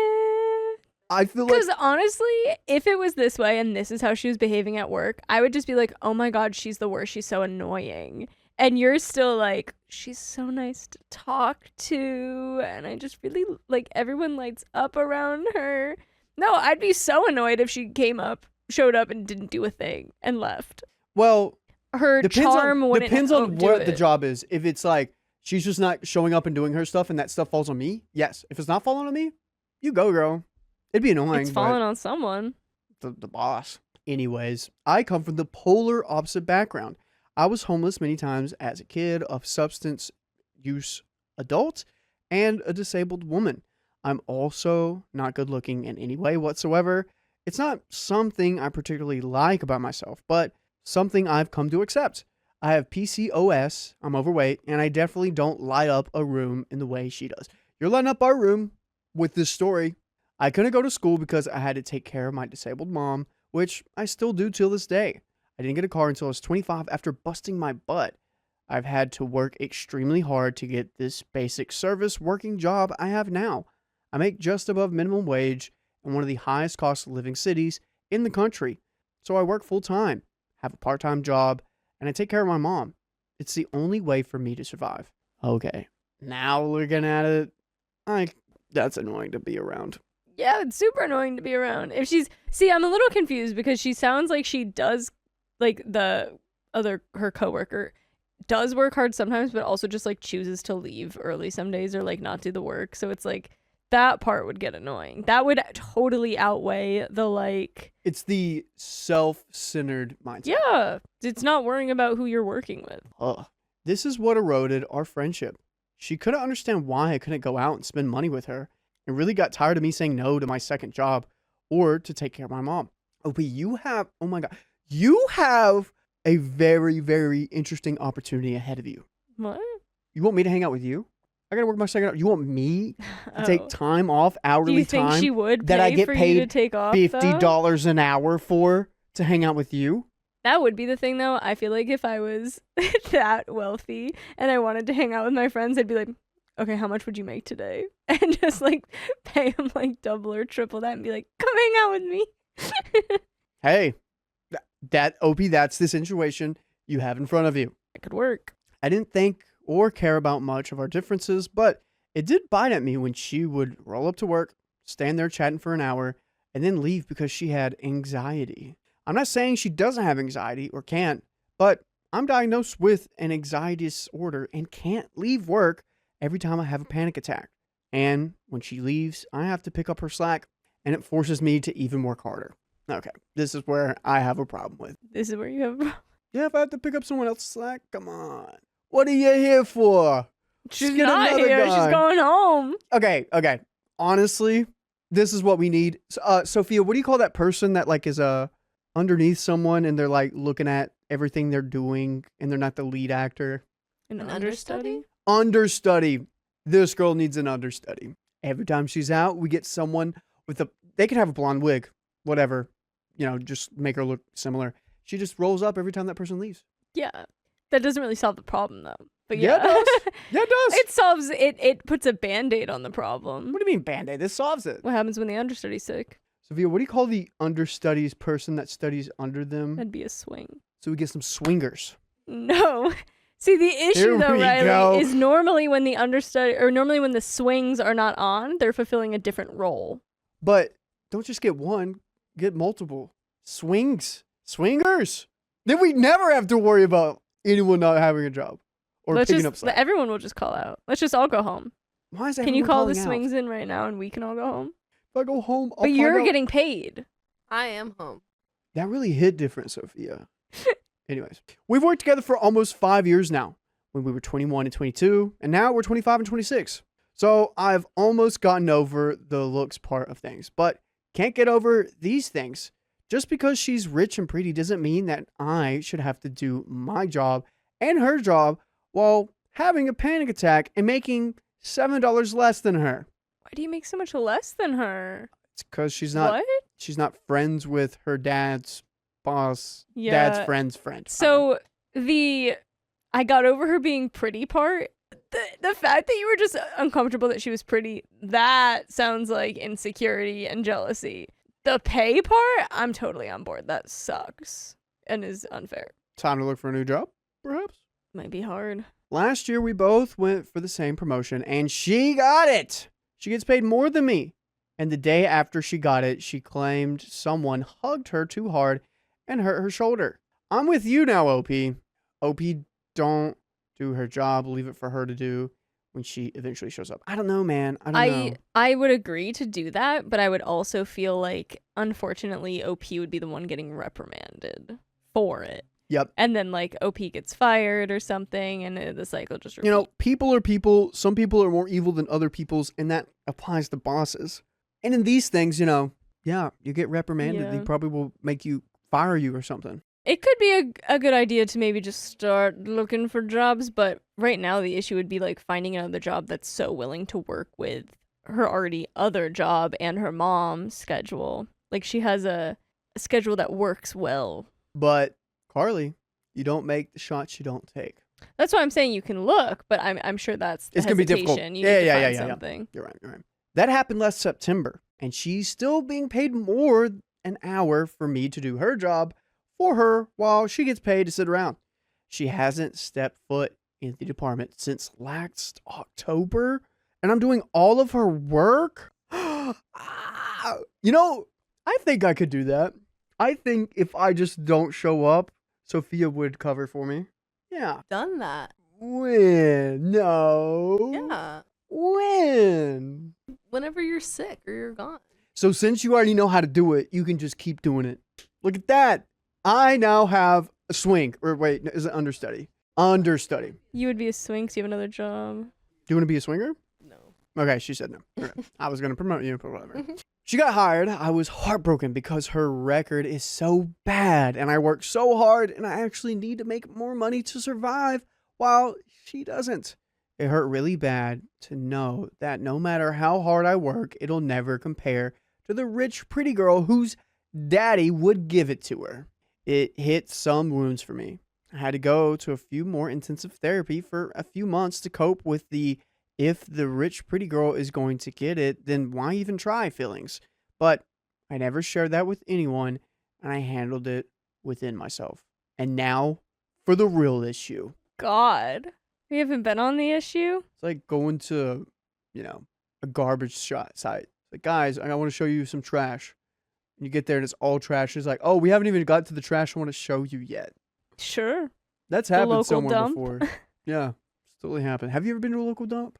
Yeah. I can't Many even. times. I've had to hold my nose. It's so Oh, bad. really? The one near me is not bad. Back home. Why is Sophia jealous of Riley's look, though, Jellabum? That is true. You are jealous of my looks. What? Dude, did you not know your boyfriend does eye me down every time I'm around? He goes, Yeah, dude. I'm like, stop, don't kiss me right now. She's over here. Sophia's watching. Dude, wait till we do our party trick. You and Sophia's boyfriend's party trick? Yeah, dude, we got a party trick. Just smooching? No, Is that your and Keon's party but trick? it is. I can't do this party trick with Keon, but it is very intimate. So here's a real problem, all right? Since September, She's claimed she can't do anything with her right shoulder, and since September, I've watched her post on Instagram her skiing, snowboarding, climbing, hanging from trees, doing gymnastics, and swinging and climbing and everything you shouldn't be able to do if you're too broken to work. Oh yeah, her shoulder that got hurt whenever someone hugged her? Yeah, I think you need to try bringing this up to your boss and then start looking. Get out of here.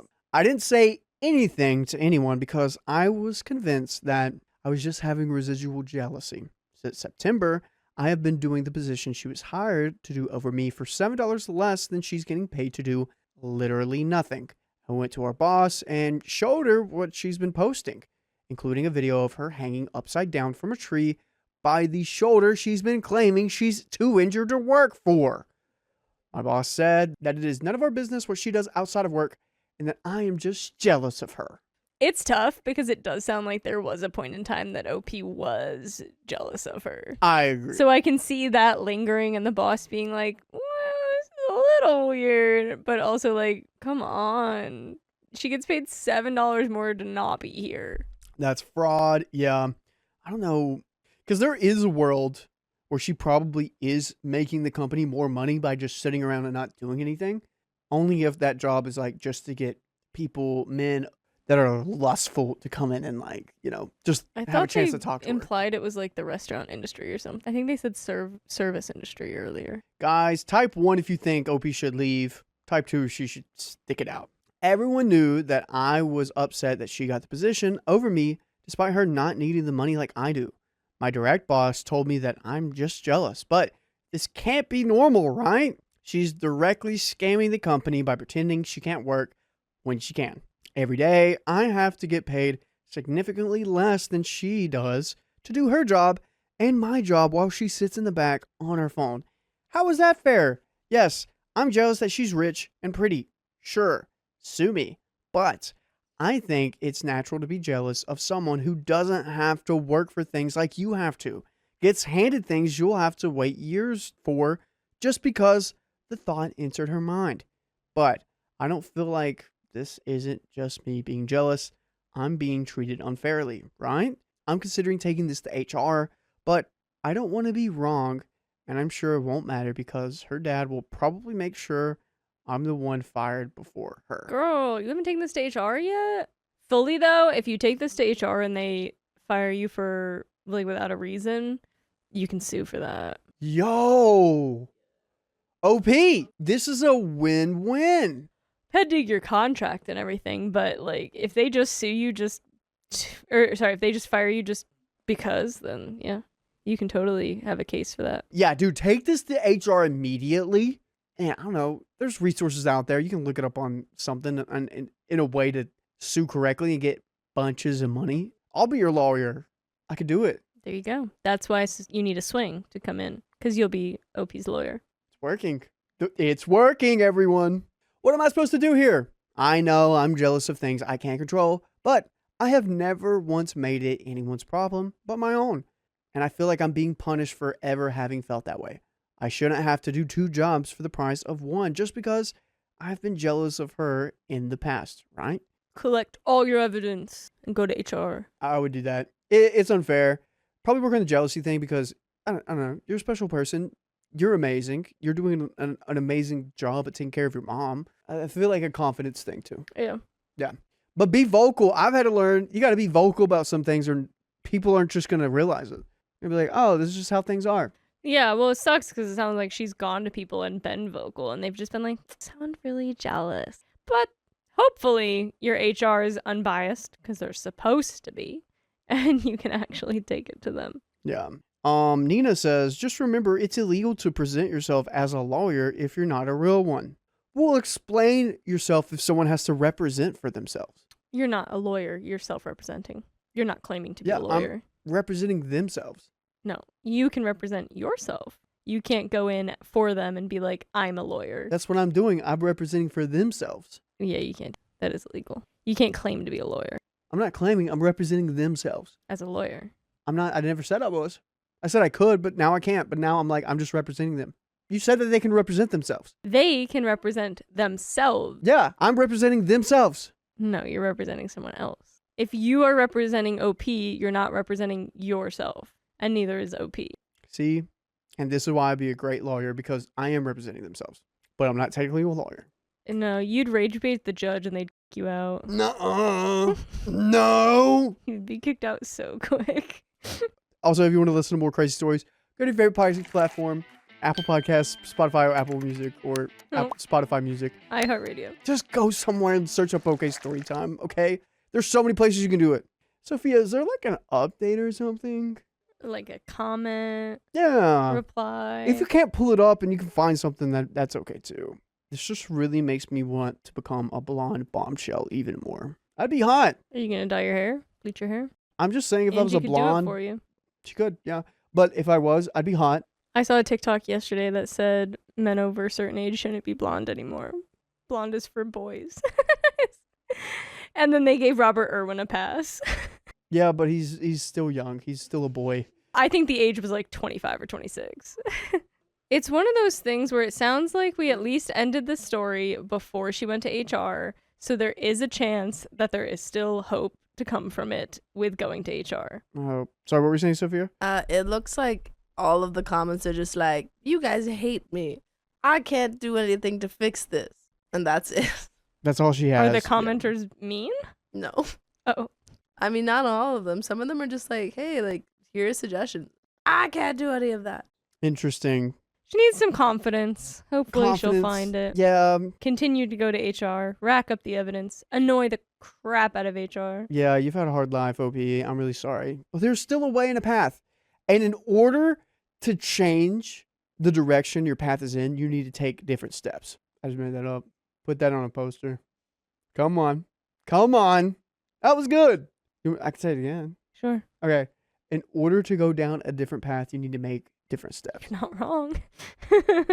Yeah, but sometimes a good post doesn't get comments, so you know the way of Reddit. Van Kimmeter says, I have beef with whoever said men over 25 can't be blonde. I don't know. It was a funny TikTok I saw, guys. I'm 25. I can still be blonde. Sounds like you better dye your hair like now so you have like half a year to be blonde. Half a year, yeah. I supported my wife's dream for years and now I feel like I'm carrying the marriage. Uh-oh. Let's dream a little more realistically, maybe? My wife, female 33, and I, male 34, have been together for 11 years and married for 3. Overall, we've had a great relationship. With ups and downs like everyone, but no major issues and no huge fights. We've only slept in separate beds by choice for 1 night since we've been together. By the way, this comes from Aggravating Web 2817. And if you want to submit your own stories, go to the r/OKStorytime subreddit. I'm Carly. I'm Angie. And we're here to give good advice goofily, but we don't have all the answers. We only know what we would do. Let us know what you would do in the comments. 1 night. Right? What? 11 years? Okay. Recently, we've come to the conclusion that she likely has ADHD. However, she has not yet been diagnosed. Her symptoms are mainly severe distraction and procrastination, to the point of physical internal discomfort when doing tasks she doesn't have a vested interest in. And she's late for everything. This lateness has been a constant throughout our relationship. On the other hand, I find lateness incredibly rude. And being late makes me extremely uncomfortable. I'd say we're late 90% of the time for joint activities. She's a wonderful, selfless person, but she had a very difficult past. She also has depression and has had therapy on and off for years to deal with her past. And she's just started therapy again. Since we've been together, she quit working for 2.5 years so that I could follow a career path to a random developing country where she could not work. I'm forever grateful and indebted to her for that. We returned to the city where her family lives 3 years ago, and since then, I've been doing everything I can to support her going in whatever direction she wants. She returned to uni to start a new career, but 18 months in, she ultimately decided it wasn't for her. She incurred a decent student loan debt that will both be paying off. Since mid-2024, she's been aiming to start a business. She has worked part-time in a couple of different jobs, on and off, since we got back while prioritizing her business. She has a fantastic product, and I truly believe it'll take off. And she loves making it, but has no real interest in many of the other parts involved in running a business. She has made no progress on those parts in the last 12 months. She has also spent a decent amount on the equipment and materials needed. On my side, I've been working full-time for those 3 years and have been the primary income earner. Money is tight. Recently, I feel more like her manager than a life partner. And in turn, I am feeling less attracted to her. We had a discussion about money after doing a budget to help manage spending of our joint funds. We did this together, but I did most of it, as it's a task she wasn't interested in. I asked if she'd consider full-time work, or really focusing on her business by putting work into developing a business plan, advertising strategy, and making sales. She said she would, but she hasn't. The only time she spent on a business plan is when I sat down with her for co-working and led that process. I want to help her, but I have no personal desire to be involved in a business, and absolutely do not want to be involved in leading those components of her business long term. She has lots of tabs open for other jobs on her computer, but 95% of those opportunities close before she puts in an application. She says she simply cannot sit down and do it unless I help. She smokes devil's lettuce frequently. It's prescribed, and I don't really have issues with it because she says it really does help her. However, it's getting much more frequent. It's basically the first thing she does when she gets up, and I'd estimate she spends 2 to 3 hours per day smoking and chilling. We had a weekend getaway last week, and she didn't take her devil's lettuce. Within 10 minutes of getting home, she was smoking. Twice last week, I came home from work after fairly long, stressful days, and she was dozing on the couch. This is a frequent occurrence over the last few months. When I bring up money, she says that I should look at other jobs that pay more. She's not lazy. Things she's interested in, like cooking, get done. Given our working arrangements, and since she is home a lot of the time, she does more housework than I do, although this has been more balanced in the last few months. She talks a lot about the need for co-working, where I do the task with her. This is fine, and I'm keen to support her however I can. However, at the moment, the task simply does not get done if I don't do it with her, with seemingly no change in that issue on the horizon. For example, her clothes have been literally covering our entire spare bed for a week, as they do most weeks. I made a passive-aggressive comment about it that I regret, along the lines of asking her what she thought the bed was for. This led to an argument about me needing to put her clothes away with her, and the importance of co-working and body doubling. For context, she leaves a lot of her things lying around on the bed, kitchen table, coffee table, etc. It is an absolute pet peeve of mine and makes my skin tingle seeing those surfaces covered in her stuff. We've discussed this frequently, and I regularly help her put her stuff away. The day before this argument, I did another task with her that she has been putting off for months. She ultimately went and laid in bed while I did it. I pushed her to help, and she snapped and said, "Why is everything we today?" Sorry for the long post. I guess I just feel like the onus for management and responsibility of the results of her ADHD is on me. So far, I can tell she isn't taking tangible steps to help herself. The therapy is to work through her past, not specifically for ADHD. It's almost as if she's using the ADHD as an excuse to justify these behaviors. I ultimately don't feel like we're equal adult partners and are contributing equally to this relationship currently. I love my wife, but I don't want to feel like I need to manage her for the rest of our lives. I do enough of that sort of thing at work. This probably all sounds very selfish.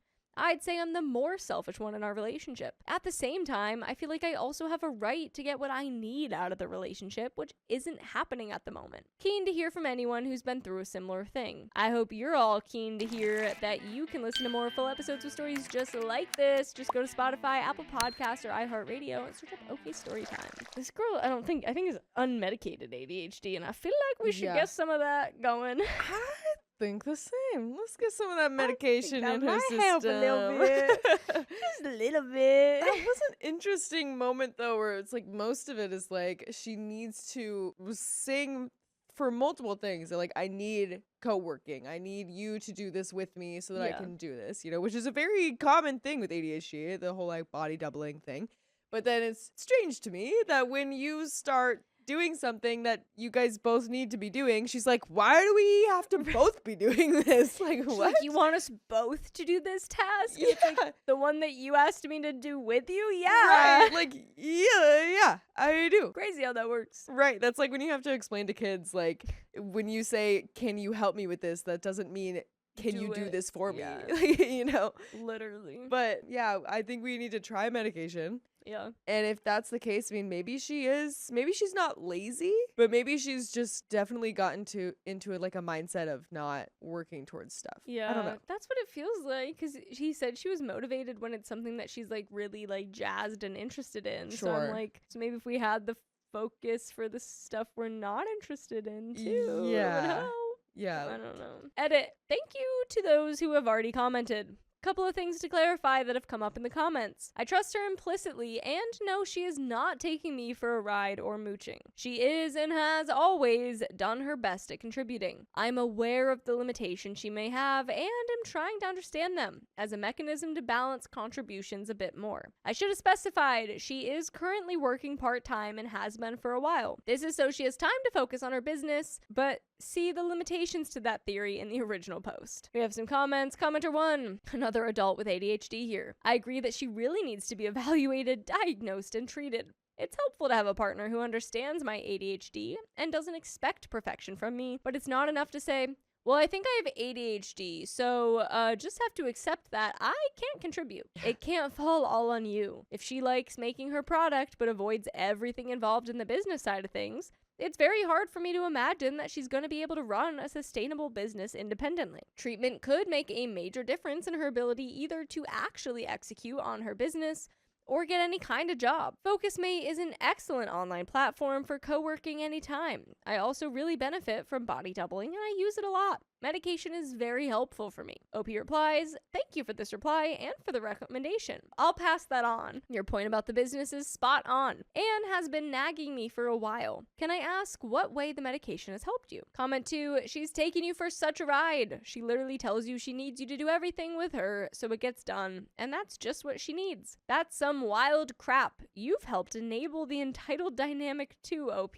OP replies, I trust her. I know 100% she's contributing as much as she thinks she physically can at the moment and has throughout our relationship. The issue is that her best contribution is becoming subpar within the context of our marriage and is not on a trajectory that I want to live with for the next however many years. And in increasing it at this stage seems to be up to me to manage. I'm reaching out to see what she and I can both do to shift the needle on this. That's the end of that story. I think some good old ADHD medication.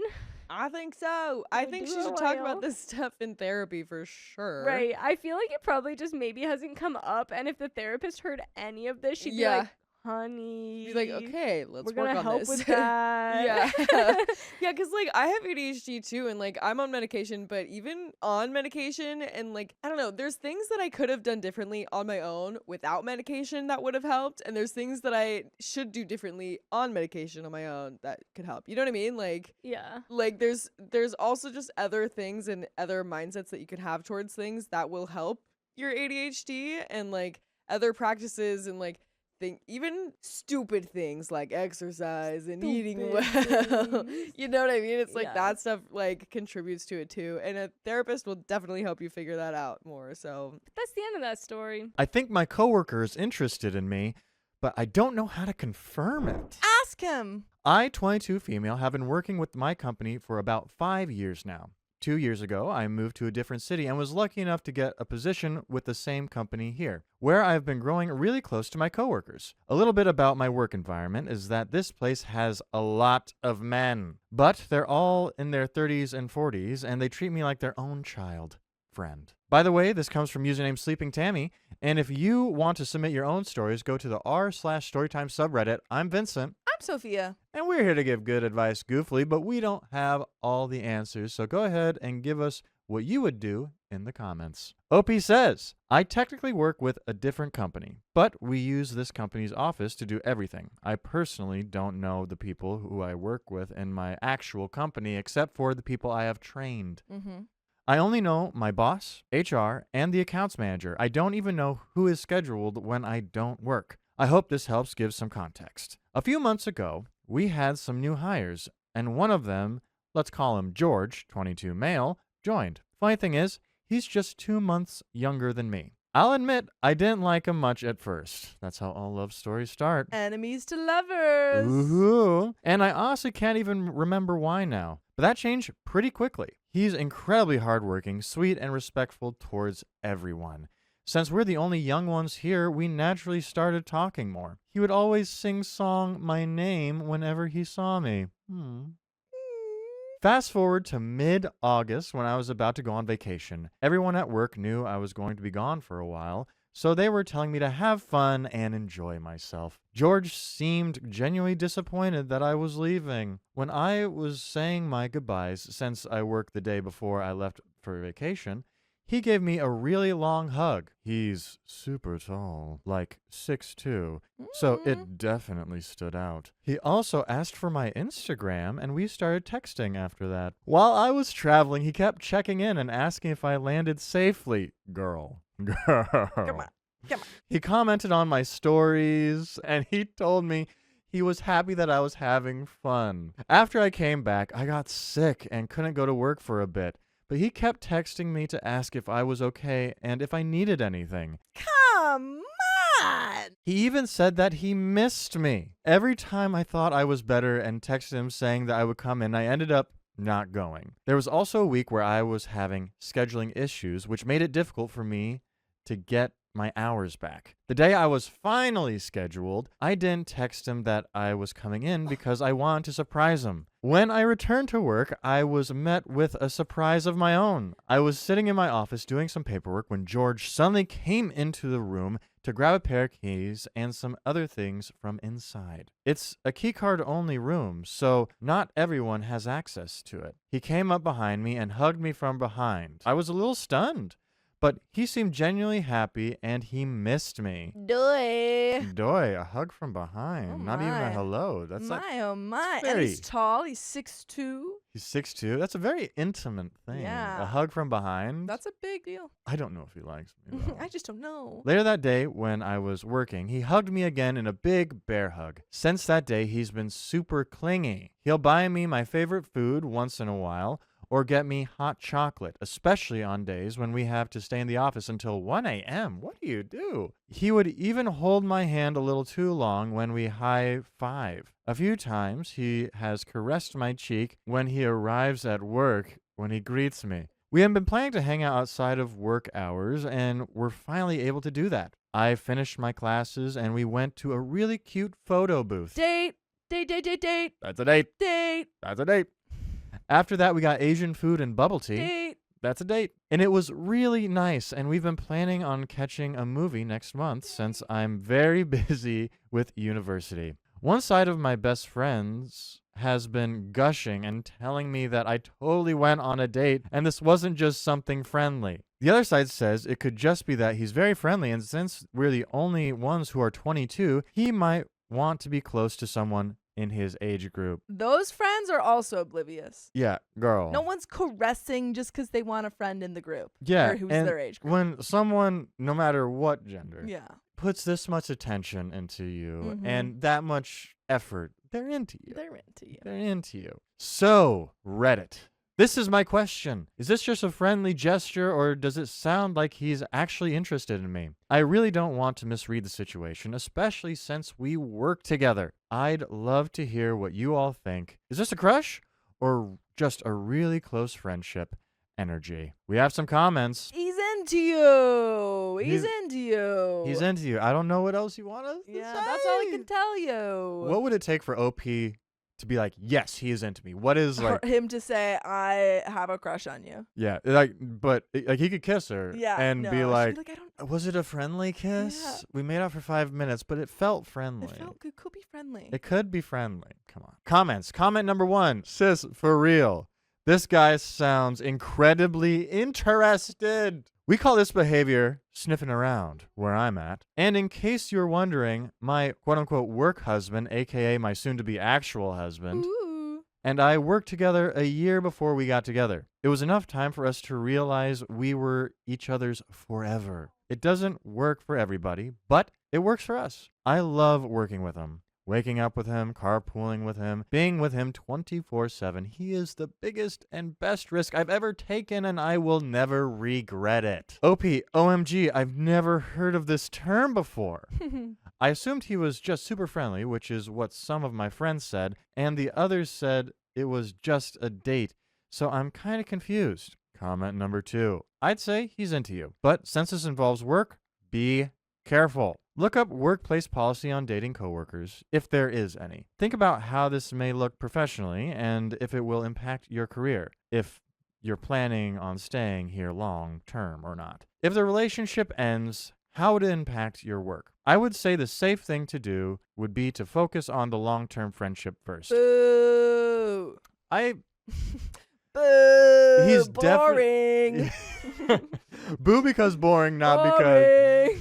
I get where commenters coming from. It's like make Not sure that fun. you're good friends first. I guess. But Or Sophia you could wants kiss. or you could kiss. We could be friends or we could kiss. Friends and kiss. Kiss some friends? Kiss some friends first. Over hot chocolate? Over hot chocolate and boba tea? Once you understand each other as people and not just as romantic interest, it may make it clear whether you're a good fit for a serious relationship or not. It's okay to be patient and just enjoy each other's company without rushing into labels. I agree with that. That's fair. Yeah, get to know each other a little bit first and know the person. Keep going on dates. Yeah. OP, hi. Thanks for the comment. I'm unsure if we have a dating policy since I got this job only for earning money while I studied and is nowhere close to what I want as a career. It's part-time as well, but I work full-time during the summers and 8-hour shifts on certain days in the week. Okay, so that's definitely, I don't think you have any issue, Yeah. like job-wise. This isn't a place you're going to stay at, nor does it seem like you really care Yeah. about longevity here. I think you're fine. Yeah, and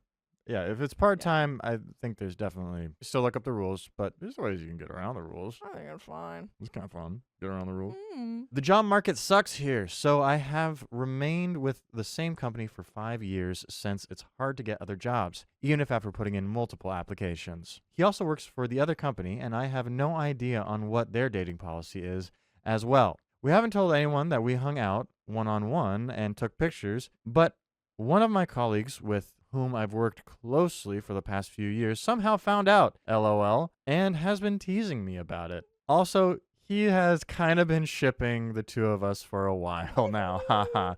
Comment number 3.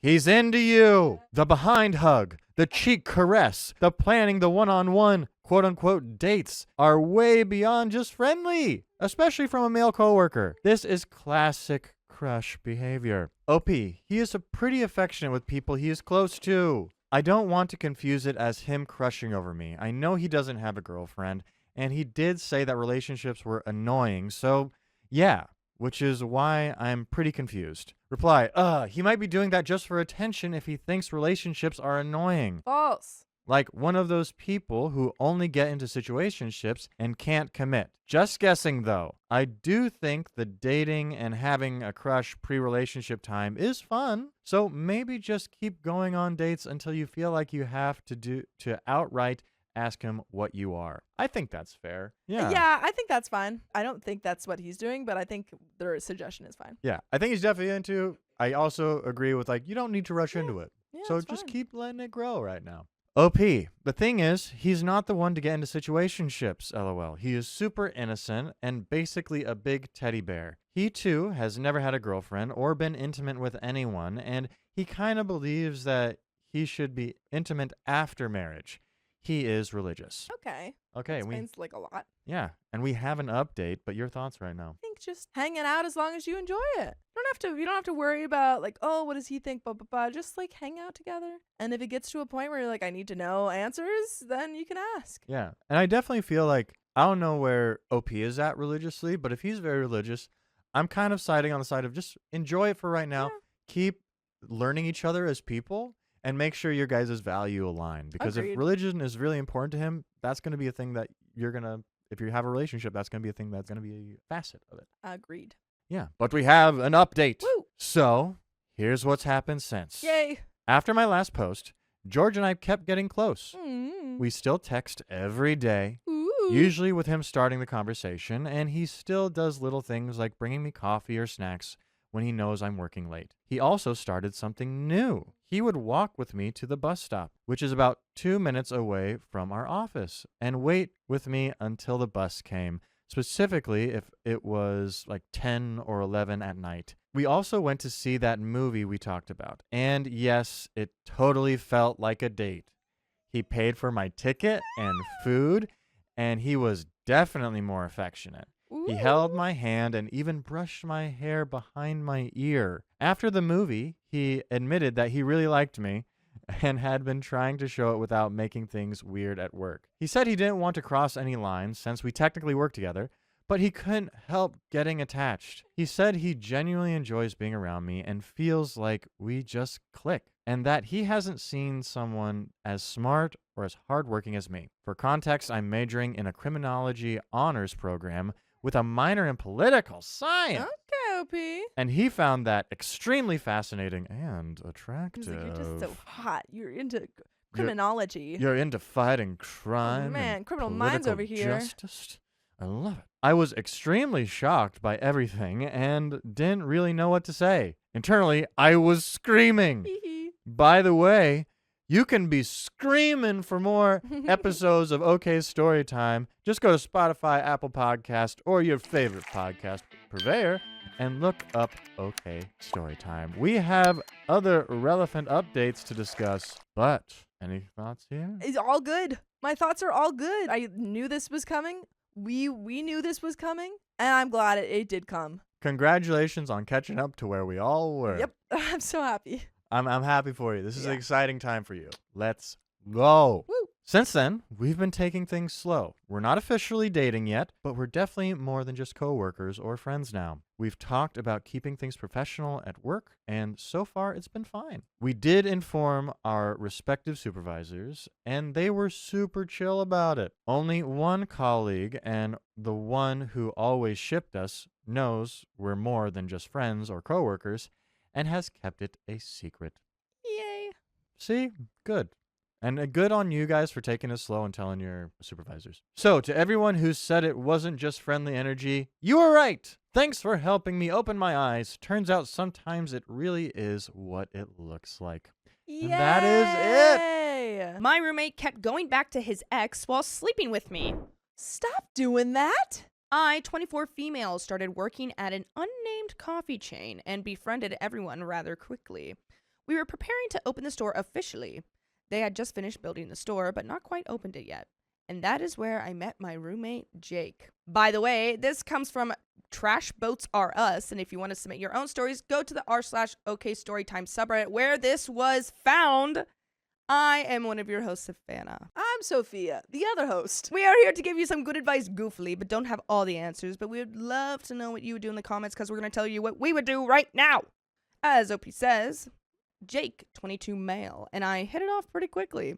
We both play video games and bonded over Fallout New Vegas. That's all you need. Should get married. Fallout New Vegas being the best Fallout game, etc., etc. I also became best friends with a girl who was working there, who I'll refer to as Tanya. I was living with my parents for a few months at this time, and my mom had given my brother and I a month to move out. I brought it up at work, and turns out Jake had a 2-bedroom apartment. So he said we can set up a day for me to come check the place out, and he had to ask his girlfriend if it was okay with her. At this point, I'm thinking, no way is the girlfriend, who I'll refer to as Bree, going to be okay with a random girl moving in with her boyfriend. But she was totally fine with it. I come to find out Bree is in college, and at this time, it's late August, so she would only be coming around the weekends. At this point, I only saw Jake as a friend. I had zero intentions or interest in him. He showed us his girlfriend on his lock screen and just overall seemed obsessed with his girlfriend, so I truly did not think things would go the way they did. So week 1 of living at Jake's place, we launched Stardew Valley and start a run together. At this point, we are grinding. We're talking about what we are going to do after work, if we're going into the caves all night, if we're fishing all night. If you know, you know. Night comes, and I pass out at my laptop. For context, we are both on our laptops and laying on his bed. Whoa! He assumed I was crying because I was going through a breakup. Oh, but at this point, I was kind of over it from the various distractions and new job. So he starts rubbing my back. Some things to note about Jake is that he loves physical touch and he's very affectionate. He's a tall, 6'4" dude with blue eyes and a messy head of hair. One would say he is very, very attractive. OP, you just met him. What do you mean you moved in with him and now you're on his bed and he's rubbing your back and you're grinding? And he has a girlfriend. On his lock screen, all caps. A random teenage girl handed him a $100 tip once, and he split it with me. I am pretty average in comparison. I'm medium height, curvy, ? Lots of tattoos. Pretty much the opposite of Bree, who is short, boyish, very skinny, and alternative. Think of someone who is really into MC My Chemical I'm Romance. just imagining Keon. Anyways, so he starts rubbing my back, and I'm thinking, wow, he's being such a nice friend, comforting me during my breakup. I don't know what was going through my head. So I think to myself, let me comfort him as well, since I'm sure he's missing his girlfriend. So I start rubbing his back, and then we just kind of fall asleep cuddling. The next morning, I wake up, and he initiates a kiss, and we do the spicy tango. What? We start getting ready for work, and he asks if we're going to talk about what happened. This is where I may have messed up again. I said I was just going to go with the flow and keep it pushing. This was a huge mistake because we just never spoke about anything again. So this kept going. We'd come home from work, hang out, sometimes do stuff. He would say things like, "You're making me rethink an open relationship. You have lovely cheekbones." Real eye roll crap. Because to me, I am a passenger in you screwing your life. And you're over here reciting poetry to the girl you're cheating on your girlfriend with. Your weekend would come around and he would be all over her and it was like nothing ever happened. Oh, OP. that's not cool. OP. Honestly, I'm sorry, little to no sympathy. Eventually, they had the bright idea to have Bree work at our job on the weekends, which was extremely messy. Well, yeah. Because at this point, everyone suspected Jake and I had been doing stuff, but my best friend Tanya definitely knew everything. So when Bree got hired, it was incredibly difficult not to say anything. Bree eventually would ask me if Jake had other girls over. She would ask me why Jake was asking about open relationships, but had no idea he could possibly be doing anything with me. One night, Tanya and I are talking about how Bree needs to know. At this point, Jake and I argue a lot at work and make it pretty much unbearable for people to work with us, but then we get home, smoke some devil's lettuce, play some video games, and relax. So Tanya corners Jake and says, if you don't tell Bree, I will. So he says he's going to tell her that same day. All of us are at work. Tanya and I are sweating, shaking, crying, waiting for the ball to drop. Bree is casually working. Jake is clearly uncomfortable about something. End of the shift goes by. Nothing happened. Bree would normally give us a ride home, but tonight I said I'd hang out at Tanya's house. I texted Jake and told him to text me when he finished. So after almost 2 hours, he texts me and I go home. He's in the kitchen with a bottle of vodka, and he tells me that he told Bree we only had spicy sleep one time, which was a lie. So she kept trying to say it was okay and they could work it out. I feel so bad for Bree. This is why is this like a circle of lies? OP, I'm sorry, OP. You are the a-hole. Yeah, why do you want to be involved in this? It's so messy, so messy. But Jake said no. So I was not jumping into anything with Jake or planning on it because it all felt too weird. We both ended up going out every weekend to this bar with live music, cash only, smokers inside, dive bar. When he didn't have a girl, we would do spicy sleep. If he did have a girl, I'd have to lay there listening to them spicy sleep. This went on for a while until we decided to establish boundaries about letting each other know when the other had someone over. I brought a boy over. Jake, instead of having his door closed, left it wide open, asked if I wanted to do mushrooms, and then started playing Midwest emo music. If you know, you know, loudly enough so that I could hear it. It was super weird considering he had plenty of girls over, but the second I had a guy over, he was all weird. Comment number 1. Dang, this got messy because work, housing, and spicy sleep overlapped while he was in a relationship. He cheated, avoided accountability, and kept you emotionally stuck while acting possessive when you saw others. The only way this improves is clear boundaries. No more intimacy, emotional distance, and ideally separating living or work situations to protect your peace. Comment number 2. Oof. Reading this gave me flashbacks in the worst way. Not judging at all. I'm judging. Yeah. I am judging you. I'm also very much judging. Not judging at all, just that very specific early 20s chaos that follows you for years feeling. You didn't walk into this trying to wreck anything. You walked into a roommate situation with bad boundaries and a man who absolutely refused to be honest with himself or anyone else. Jake is the kind of guy who lives on vibes instead of decisions. Affectionate, poetic, emotionally intense. But when it's time to actually take responsibility, he suddenly can't find his spine. OP, So he's a loser. you didn't take responsibility either. Yeah. So he's a loser. You also are not doing this correctly. So, I don't know what you're trying to get out of it. Like, are you just trying to make the other one jealous now every time you bring someone home? Like being like, oh, I brought someone home. Oh, well, I brought someone home. Oh, well, we don't have anyone now. So let's make out. Like, Ready? Move out. Move out. Move out. The cuddling, the sweet talk, the jealousy when you brought someone over, but then lying and saying it only happened once. That's not just messy, that's calculated enough to protect his comfort. And making you listen to him with other girls while acting territorial is just mean. No other word for it. Also, the My Chemical Romance reference took me out. I can picture Bree so clearly in my head, like fully formed, no notes. Yeah, Keon. Literally Keon. Keon in girl form. Uh-huh. It added so much context without you even trying, which honestly makes the whole thing feel even messier because you can see how different everyone's vibes were from the jump. I get how you stayed. When you live together, work together, smoke together, and have routines, it stops feeling like a thing and starts feeling like a background noise you don't know how to turn off. That doesn't make it healthy, but it does make it human. A lot of us learn boundaries the hard way, especially when feelings are implied instead of spoken. Tanya was the real adult in the room, honestly. True. Yeah. Forcing the truth was the only way this wasn't going to drag on forever. I'm glad you had at least one person calling it out, and there is an update. So, after a few months of sleeping together and sleeping with other people, he started seeing his other ex, who we will call Jamie.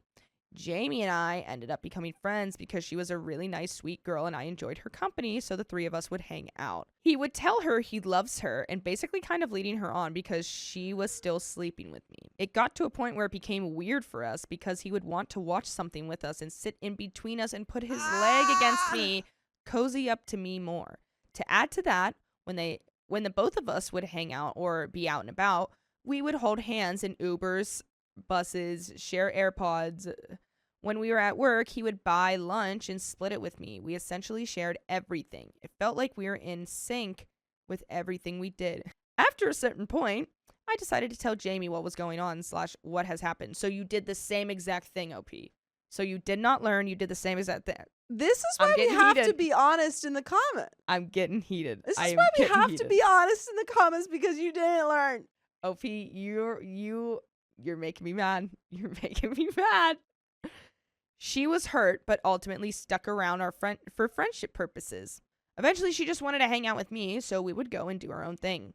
One day, Jake and I were hanging out in his room, and things had been really good between us. We weren't fighting, we weren't sleeping with each other, we were just in a good spot. And suddenly, his ex Bree called me, right there while we were hanging out. I answered, and she was crying, saying her grandma passed away, and she really wanted to talk to Jake. So I informed him, they chatted, I left the room. Everything kind of shifted after that. He was barely speaking to me, and my best friend Tanya and I decided to call Bree and just tell her the full truth. How much Jake cheated, what he has been doing, etc. It was pretty selfish on my end because I just didn't want to ruin the friendship I had with Jake at the time. So we called Bree. When we called her and told her everything, she said, I figured he was lying. I'm going to be coming down soon. So we knew she was coming. We just didn't know when. That same night, Jake comes home from work and tells me Bree is coming tonight. I tell him, okay, but I told her everything. So he's clearly pissed, but just walks out. Eventually, Bree shows up and Tanya and I avoid them like the plague just out of sheer awkwardness and lack of wanting confrontation. Things between Jake and I become really distant. It seems like they were talking more / looking to get back together. Eventually, the time to renew the lease comes up and he says he won't be staying at the apartment and that I would have to move. So I moved pretty quickly, found a new spot, and moved out. I came back one day to grab the rest of my stuff. And we had spicy sleep. I mean, OP! What is wrong with you? Like, what is wrong? Stop it! I'm just... Stop it right now! Stop! Like, this just like, you make these choices. Just so you know, no one's forcing you. No one's like... pushing you in this direction. These are choices that you're making. Stop. So don't come to this Reddit looking for sympathy because you're not getting it from us. Don't come round here asking for sympathy. Don't come around these pots, partner. I go out to the bar that same weekend, and I come to find out that he invited every girl he was sleeping with over one final time and then slept with them. I thought I had reached the end of an era, but I was so wrong. Oh, no. He ended up working for his dad, which requires traveling around the country, moving company. A few months go by with little to no contact, until one day he tells me he will be in the area and wanted to hang out with Tanya and I. He said he could get a hotel, but I said he should stay at my place. He ended up telling me that Bree and him were supposed to have plans to stay at a hotel together, but she ditched him. Him and I basically rekindled our friendship. Of course you did. And I decided to establish boundaries. I said I didn't feel comfortable having spicy sleep because it ends up being very confusing for me. But of course, we still ended up doing it once or twice during his stay. He was making future plans with me and telling me things like, all of your marbles are in my basket. That's not even a phrase. It's You eggs. stupid man. It's eggs. It's eggs in the basket. Why would I put marbles in a basket? Yeah. I would Marbles put go in a marbles bag, I would- idiot. I would put them in a jar. Okay, and marbles hang 'em go up in a in my bag house. or a jar. You know where they don't go? In a basket. No, sir. Never ever have I ever heard that. And you're the most important person to me. He left to work with his dad again and came back officially a month later. We spent our days together like we used to, just comfortably intimate and in a good ?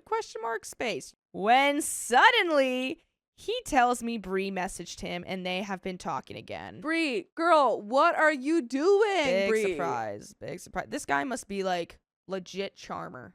Like anything he does, he could just talk his way out of. This man must be the hottest person Yeah. in the world. He must be he's what, 6'4", messy hair, blue eyes. Okay, cool. I can imagine an ugly person as well. At this point, I'm like, is she comfortable with you being my friend? And he's like, you're my best friend. If she's not okay with it, then her and I cannot work out. At this point, I had been offered a room in an apartment in a famously known big city about 2 hours away. And I just decided to move. I figured my being around would not be beneficial for their relationship if he really wanted to make it work with her. So I moved. Very abruptly on a Sunday night. He ended up helping me with the rest, but was ultimately confused as to why I was moving. I just said, why not? So he helped me move and slept over, and we ended up having spicy sleep. Of course he did. Just, if you want to date. Stop, like, floating around and, like, being with other people and stuff. That's just so dangerous and so irresponsible. You are allowed to date each other. Yeah. It's like, who's deciding, like, whether to date or not? Like, you know, is it like, oh, no, I don't want to be tied down. Because obviously there's something between you two, but then he also has something with 12 other people. So, like, He's also allowed to say, hey, I don't want to date anyone. I just want to have non-exclusive relationships with 12 girls. As long as he says it out loud and they all know that's happening. exactly. At this point, I wasn't sure if Jake and Bree were back together, but I figured they weren't because we slept together. But days after he left, I saw Bree make a tweet that said, my boyfriend blank. So immediately I told Tanya, who told Bree that we slept together. They broke up, and Jake decided he was going to move into his dad's state, which is a good 7 hours away. Throughout this hiatus, we kept in touch through Discord and gaming together as he added me to his friend's Discord from his dad's state. Eventually, I found a boyfriend in the city I was living in, and we decided to move back to the state I was previously in and get an apartment together. I won't touch base into that relationship too much, but basically I stayed with him despite him lying to me multiple times about really dumb things, and he was pretty immature. So, now you're finding sense? I don't understand. How did that come to? He was pretty immature. Right. After about 6 months of dating, me and Jake's Discord friends were discussing going to this lake house where our friends, let's call him Jasper's, dad owns a business, and the guys like to go there for work for the summer / stay by the lake. They wanted to meet me, and I had not seen Jake in months, so I figured, why not? My boyfriend and I were really rocky, but we were not broken up. Jake and I and our Discord friends stayed in an RV where Jake and I shared a bed. We obviously slept together, so I cheated. Wow! I would have never guessed that, OP. I would have never guessed that you would cheat on your boyfriend, or that Jake would cheat on his not girlfriend or girlfriend. We don't know because it's every other day. We basically acted like a couple the whole time. His head would be in my lap while I played with his hair and we talked to our friends. We all went to this fancy Italian place and he paid for all my food and anything I needed throughout my whole trip. He drove 5 hours to pick me up and then take me back home. That's crazy. Eventually, things between my boyfriend and I just did not end up working out, so we broke up and Jake ended up moving back to the state I live in. And because my boyfriend was moving out, I needed a roommate, so Jake moved in. We're back in the restaurant. We're back in the building. Why did we go through this entire story just to end up right back at the beginning? I want to rip my hair out. Feel like Sisyphus. I rolling this. my boulder up the hill. This is horrible. Only to be knocked down again. Now we're all caught up. 2025 was almost upon us, and Jake told me he didn't want to live with me if we weren't going to be together. At this point, it's been a long time coming, and we should just date. I was not opposed to this idea, but I just wanted it to feel authentic and not due to circumstances. So I initially rejected him, but after a month or so, I decided to start dating him. And honestly, guys, we've been solid for a year now. He hasn't been on social media since, well, before we started dating. Not that I feel like it would affect anything. And it just feels right. We communicate. We work through our issues. We come together to discuss healthy relationship dynamics. That's crazy because neither of you know what that is. Neither Where of you are know getting what a that healthy information relationship is. from? Yeah. What, like ChatGPT? Like, you know, because obviously neither of you are in therapy. Like, the people you surround yourself with are not good, obviously. If they know that this is happening and no one's like, you should get help. Like, what is a healthy relationship? Being with someone, living with them, sleeping, like, I don't know. The only thing that has happened really was a few months ago. Bree unblocked me and followed me on her Finsta, which was private. So I accepted and followed her back. Why? Why? Despite having a boyfriend, she has a lot of sad posts about comparing herself to me. She has drawings she made of him that she posted recently, etc. So I messaged her and asked her why she followed me specifically on her Finsta, which she responded with saying she wanted Jake's attention. She said she wished he would just man up and apologize so they can get back together. By the way, I'm going to man up and say it. You should watch full episodes with stories just like these on Spotify, Apple Podcasts, iHeartRadio, or your favorite podcast app, and just search OK Storytime. I'm about to crash out. Yeah. I don't know how much I could take of this. It's been going on for like 5 years now. OP, you are being a bad person. But, I believe you can get better. I don't. I then informed her we had been dating for almost a year and she lost her crap. I ended up telling Jake about this and he quite frankly didn't care. Personally, I think Bree is really hot. She's in a band, she's a bassist, she's really effing cool, and I can't really speak on her feelings, but I do feel bad because she is too cool to be hung up on a guy. But anywho, that is the whole story. We are happy, we have a cat, we moved into a new apartment 6 months ago, and everything is pretty swell. I will give it 6 hours max. Good luck. Yeah, Good luck. that's all I'm going to say, OP. Good luck. Trials and tribulations to get to this moment. Good luck. Hope it all works out the way you want it to in your head. Good luck. But that's the end of that story. My lower paid coworker reported me, but she does way less work. You have no authority to report me, missy. I manage a small team of 2 people, Jack and Jill, in a contracts department Definitely of not a doing- manufacturer. Yeah, definitely not doing that. I hired both of them myself, as shortly after being promoted to manage the group after my then boss left, both of my direct reports left. One because he retired and the other because she got pregnant and decided to be a stay-at-home mom. Quitter, by the way. This comes from user confused manager 18. And if you want to submit your own stories, go to the r/OK Storytime subreddit. I am Dakota. I am Angie. I am Keon. We're here to talk some goofy talk, man.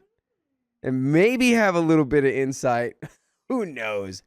Give us your insights in the comments now, before you've heard the story. Give us your best guess. It was a struggle at first since Jack and Jill were new to the company, but we quickly got into what I thought was a good place. They've both worked for me now for 2 years. Jack is a single guy, no kids. Jill is also single, but explained to me in her interview 2 years ago that she is a mom to a 5-year-old and work-life balance was extremely important to her. She said she'd give 100% during the scheduled working hours, 8:30 to 5, of which a half hour is lunch, but that she would not work extra hours and wouldn't take work home and wouldn't work weekends and could not travel. I hired her with that understanding. We have a lot of routine work that can just be done anytime, part of the reason I can respect Jill's boundaries, but sometimes projects come along that require immediate attention. We are in the Eastern time zone, and a contract may come in at 4 p.m. our time from the West Coast team, and they may want it reviewed and turned around that same day, with whoever does the review being available for follow-up into the early evening as they're trying to close the deal. Jill can't take those projects because of her strict 5 p.m. limitation, so I either do them myself, or if Jack is willing and able to do them, he takes some of them. Let me be clear. I do not dump all of these on Jack. I do my share of after-hours work. I thought this arrangement was working well. Both Jack and Jill are skilled, competent workers, and if they both worked the same hours, their output would be almost identical. However, because Jack is willing to put in extra hours, maybe 5 to 10 hours per week, that's a lot, he gets more done. I've also sent him on some trips for on-site negotiations with clients that required overnight travel, which Jill can't do. The result is that while I hired them at the same salary, Jack has received slightly higher raises and bigger year-end bonuses than Jill, although I didn't think Jill knew this since we don't share this information and I doubt Jack told her. This all came to a head when I was called into HR after Jill's most recent performance review to close out her second year. As I did the first time, I rated her successful. We only have 3 options: needs improvement, successful, and outstanding. We also are limited overall within the company to no more than 10% outstanding. Since I only have 2 direct reports, I have to lobby just to get even 1 outstanding. The first year, I rated them both successful, and this year I rated Jack outstanding and Jill successful. If I had to pick between the two, Jack is going to get the higher rating every time because of his willingness to go above and beyond the call when needed. Jill was upset that she was being penalized, her words, for her work boundaries. Somehow, she had learned that Jack got bigger raises and bonuses than she did. Again, I don't know how she learned this. Maybe Jack told someone else what he made, and this got back to Jill through the grapevine. I said, yes, that's because he does more work, because he is willing and able to stay late and work weekends when we're in a crunch, etc. Jill said it was her understanding that she was allowed to work 8:30 to 5 Monday through Friday, and that's it. I said, yes. I agreed to that when she was hired, and she is a good worker, and I love having her on the team, but that shouldn't mean I couldn't reward someone who objectively did more work than she did because they didn't have those same strict boundaries. She asked how she could become outstanding, and I looked at the HR rep and said, if we're limited to 10% outstanding, I don't see how Jill would ever be outstanding as long as Jack is here, unless she suddenly becomes way more efficient, or he suddenly becomes less so, because they do equally good work, but he does more of it. The HR rep then said, I understand, and asked Jill to leave, and then reamed me for what I said, saying employee ratings weren't just about hours worked. I said, I agree, but in this case, their work is the same quality, their clients both like them equally, etc. I have no basis to rate one over the other except the fact that one is willing to put in more time, unpaid since we're all on salary. Hey, nobody here gives 2 craps about I'm outstanding. They care about the bonuses and the raises. Yeah. So yeah, they are getting paid more. Yeah. What are you talking about? Make it make sense, though, B. And that I would stand by giving Jack bigger raises and bonuses and a higher rating every time. The HR rep said my bias against a single mom was showing, and I said, what? And walked out. None of this made any sense to me. Am I the a-hole? Actually, I think yeah. Yeah. I'm going to go fully yes. Yeah, because, I mean, I get the mindset of, like, okay, well, if we're rating people, if we're judging people, and, you know, you kind of can't help but compare them to each other, to figure out their ratings. Like, yeah, okay, I understand that, like, okay, if they are doing the same thing equally well, just one does more of it, I understand why you would maybe favor that. But in a workplace, like, legally, probably, Yeah. you have to, like, understand that that's not something that you can, like, request. It's just extra credit, you know what I mean? Like, you can't, yeah, that doesn't. Yeah, I can't believe the HR guy was upset that he's like, wait, you're favoring one person because they Yeah. go beyond the. Yeah, because I this- think that, like, Ugh. that has come up in similar arguments in the workplace of, like, well, we don't want to hire women because they have to go on maternity leave. Right. So they're not going to have enough time spent on the company. You know what I Mhm. mean? And it's like, well, hey, that's not fair. Yeah, it's just like, so come into my office, Jill. We're going to talk. Remember how I hired you 2 years ago after you told me exactly when you would work and when you wouldn't? Yeah. Well, I just want to let you know you're doing phenomenal work. You're doing actually the same quality of work Yes. as Jack. Which is great. I've said it multiple times. You guys are both exactly just wonderful workers. Yeah. However, he's going to be getting the raise because he's doing the thing that you don't do. Right. And because you don't do it, you won't be getting the raise. But also it's crazy too, because if he's doing the thing and it's also unpaid because he's doing, they get paid salary, it's like you should not be, if he's doing more than what's asked, and at least in this context, I don't think that deserves the raise. It's like, well, she maybe just has boundaries for what she needs, but just because he's like he's working for no money doesn't mean that he should. I don't know. In some contexts, there's a lot of but jobbing people in the chat jobs being like, well, this is how jobs work. I don't know any of that. Yeah, I guess. I mean, I just think that it's crazy to be like, well, yeah, I'm gonna get. If you're just gonna be like, they're a little better, you got to give them equitable raises. If they're the same quality of worker and you hired her, you shouldn't have hired her then. If the expectation was, hey, if we're gonna have crunch times, you're gonna have to work outside of those hours. Right. Then you shouldn't have hired this woman. Yeah. Because she can't do that, which makes you the bad guy. Yeah. In this context.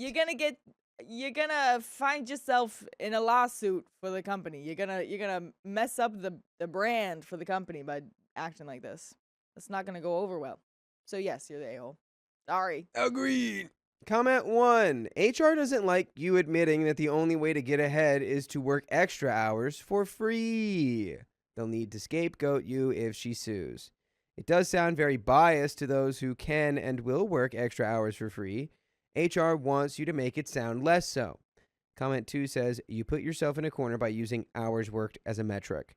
It should be about output. Jack is clearly going above and beyond and qualifying for outstanding while Jill is doing what she's supposed to do, so she's successful. That's clear as day. But yeah, you went about it in the wrong way by even mentioning hours worked. You should have very concrete metrics for your ratings. How many contracts did they handle, etc. And by the way, I wonder if you can handle all the full episodes of stories like this one on your favorite podcast platform like iHeartRadio, or Spotify, Apple Podcasts that you can listen to right now by just searching OK Storytime. Woo! Go pick a random one. Go scroll through it. And then say, ping, like when you used to spin the globe and put your finger on the globe. Yeah. But then you kind of moved it because you didn't really like where your finger landed. I don't really want to visit the middle of the ocean. Yeah. Actually. Yeah.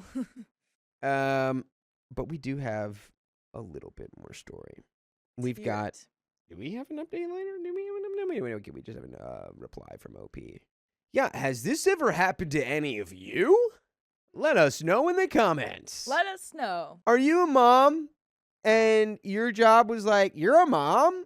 Less money. Pay you less. Yeah. Even though your work is just as good as that guy. Let us know. Anyway, comment 3. Not the a-hole, since it sounds like the situation is created by corporate policy. That said, your response needed work.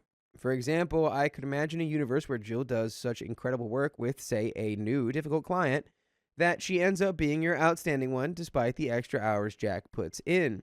So I would have said something like this. Every year is unique. Getting an outstanding is about opportunity and what you do with it. You're doing great, Jill. I cannot guarantee either you or Jack an outstanding. It will depend on what opportunities you have and what you do with them when they arise. This person's on it.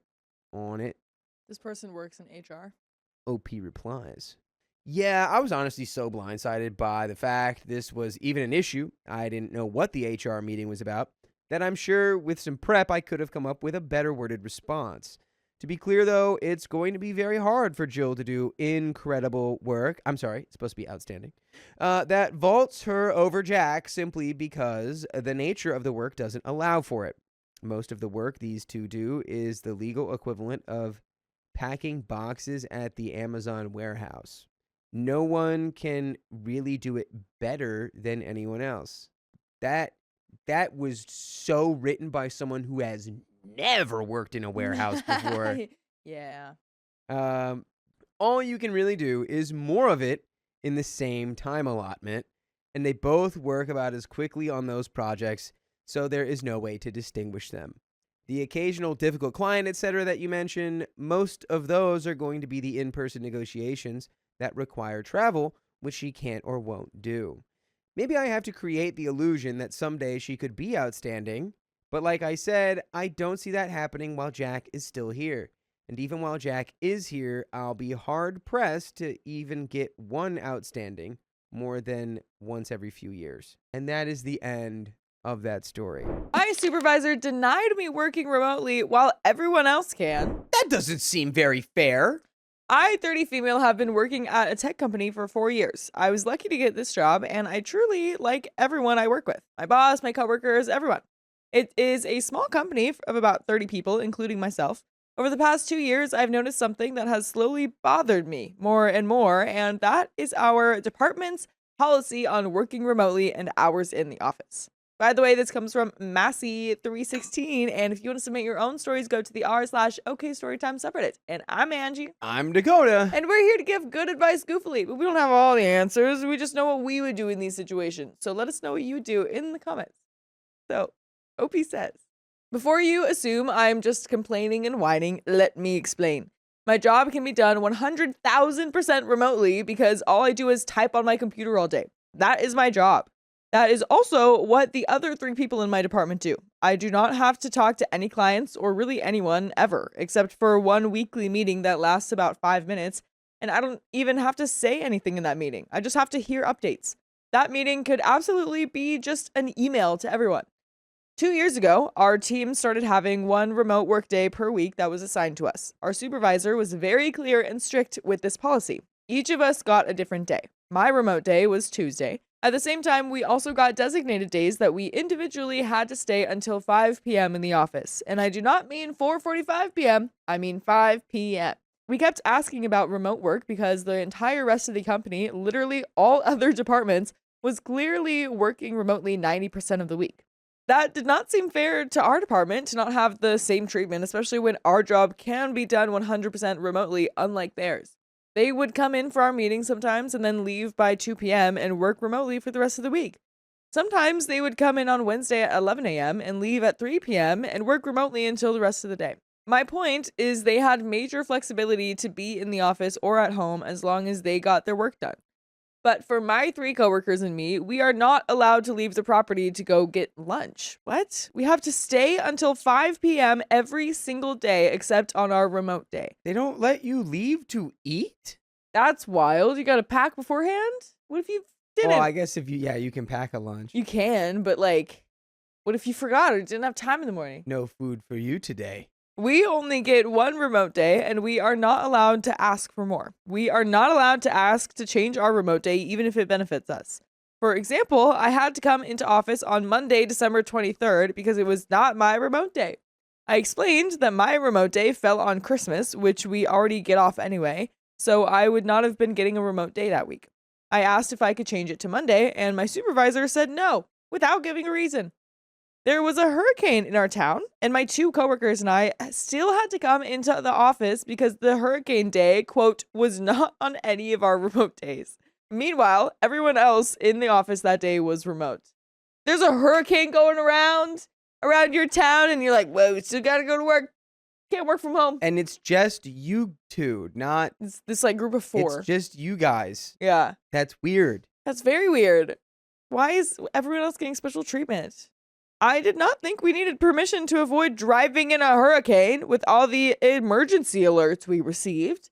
That day, we went into the office with no work to do and just sat there until 5 p.m. I asked my supervisor repeatedly, where is everyone else? And why are they not here? It's a work day. And he just called me separately and said, do not compare yourself to others.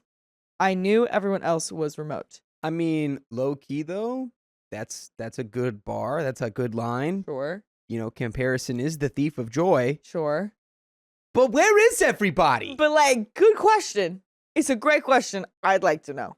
What I was trying to get him to admit is that our department is treated differently for no reason. My coworker asked to work remotely on a random Friday a month in advance because she was going to spread her stepmom's ashes and still get all her work done by 5 p.m. Our supervisor said no and did not give a reason. Every time we ask our supervisor why our department is treated like this or why we cannot work remotely whenever we want, he beats around the bush and does not answer our questions. He gives made-up excuses like, oh, it's in case our server breaks and you need to be here to fix it. There is an IT person whose job it is to fix the server if it breaks, and she also works remotely. Oh my God, that's actually so insane. So you've got the one person who you could say needs to be there so that they can fix stuff Yeah, working remotely, yes. right? They're saying that OP needs to be there just in case something breaks, when that's someone else's job entirely, and they are working remotely. What is going on at this company? This is like nightmare. Wake up, wake up, wake up. It's not real. It's a dream. Just let me go home. I mean, go home. and work. Is there anyone above the supervisor that we can talk to? Because I don't like her. Or him. Ugh. I don't like him. Or he says, do not compare yourself to the rest of the company. I do not know what their contracts say. This is what the CEO wanted for your department. Just do what you are told and do not talk about it with anyone else. The amount of days I have sat in the office doing nothing, watching movies, or working on freelance work adds up to months. Now you might be thinking, so you got paid to sit in your office and watch a movie? Why complain? You hit the nail on the head. I was thinking that as well. That is actually pretty interesting. You're right. It could be worse. I am grateful for my job. But this policy has been going on for 2 years, and I have run it by friends who own businesses, and they all agree that it is weird and unfair. That's a really weird way to say, yeah, but I could be watching movies in my living room. Yeah. No, I would agree. But honestly, I kind of get what he's saying, though. Like, if you're just watching movies all day, I don't need to be watching these movies. What I need to be doing is laundry. Can't do that here. I need to do laundry. I need to cook for these people. If I don't know if OP's got a family or something, but maybe the other ones do. Yeah. In this department, there's things you could be doing at home. Maybe watching movies is one of them. Maybe you send an email to your CEO. Yeah. Got plenty of time to do that. Give it a shot. Hunt him down. Yeah. Or her. I have at least 25 videos on my phone showing me walking around the office on a Thursday at noon as the only person there. I'm not talking about Fridays at 4 p.m. I'm talking about Tuesdays at 10 a.m. or Thursdays at noon. I see and hear other people in the company asking group chats, is anyone going to be in the office tomorrow? So it is clear that no one knows about our policy except our department, and we are supposed to keep it a secret. A coworker not in my department frequently says to me, oh, you're still here around 3 p.m. And I respond, yeah, I'm always here because we have to be here until 5 and nobody knows why. Some employees work remotely as much as they want, and I have been here longer than them. I have been here 4 years, and I am not a newbie. It is not a talking down to a woman type of thing either, because there are 2 men on my team, and they are treated the same way. Earlier this year, 2 of my coworkers quit because they were sick and tired of this policy and not getting any answers, and they got new jobs. They have been replaced. I am still here. I get the feeling that my supervisor might be the problem. So I went above his head and talked to the president, thinking that would help. Yeah. Let's figure it out. Let's figure it out. Get on the president hotline. Yeah. He was very nice about it, and I opened up about all of this and gave him all of these reasons. I told him this was a huge reason why my 2 coworkers quit this year, to make him realize that this is a big problem and we are not happy. He said it was because the office was expensive and underused, so we needed butts in chairs. I should have told him, great, then tell everyone in this company tomorrow that they have to be in the office 4 days a week and stay until 5, just like my department is doing. No, don't do that. Now you're the evil one. Yeah. Whatever policy you want to make it the same for everyone. And you should make your way down to Spotify, iHeartRadio, Apple Podcasts, your favorite podcast platform, whatever that may be, and search OK Storytime, because you're going to find full episode stories just like this one on all of those platforms. Yeah. There is a little bit more to the story, but that's one way to go with it, is just make it suck for everyone now. It's just the dumbest thing. It's like, well, we need to have at least 4 butts in chairs Yeah. to justify this expensive office. Right. Hey, maybe you don't need the expensive office. Yeah, maybe we save so much money and then I get a pay raise for telling you about this overhead issue. Yeah. There's more to this story, though. He said he would try to fix the management and communication around it. That was 5 months ago, and nothing has changed. No. I do not know what else to do. I started applying for a new job a year ago, and it has been a big struggle to find one, but I'm still trying. I do not understand this stupid policy. If it were company-wide, I would not raise my eyebrows as much. But it is not a company-wide thing. It is just my department of 4 people. Every time I ask questions about it, I just get a fake answer, blame someone else, or my supervisor beats around the bush. It is 2025. Most jobs can be done remotely, and mine can. This is not even about my actual work. It's about flexibility. To me, that is not something that you have to earn. And even if it is, I have been here for 4 years, so I feel like I have earned it. I would like everyone's opinion on it, please. And there are some comments here. Comment number 1 says, this is frustrating. I used to work in an office with a very similar dynamic. What's the role of the people who are not in the office, and your role? Opie says, they are in sales or marketing or social media content. I'm a video editor for our main production product. Someone responds, okay, that makes sense. Salespeople usually aren't in the office. I don't know anything about video editing, though. In our example, it was several employees who processed orders who my ex-boss forced to be in the office. There was zero reason for them to be in the office. Job responsibilities just didn't need it. He shared with me privately, my ex-boss, he was just trying to manage them out. I'm sorry, OP, that you're going through this inconvenient mess. Definitely speak up for yourself and document everything internally. Good luck. And that's the end of that story. Dang. You're gonna manage someone out of your workplace? Yeah, you getting outmanaged. Dang.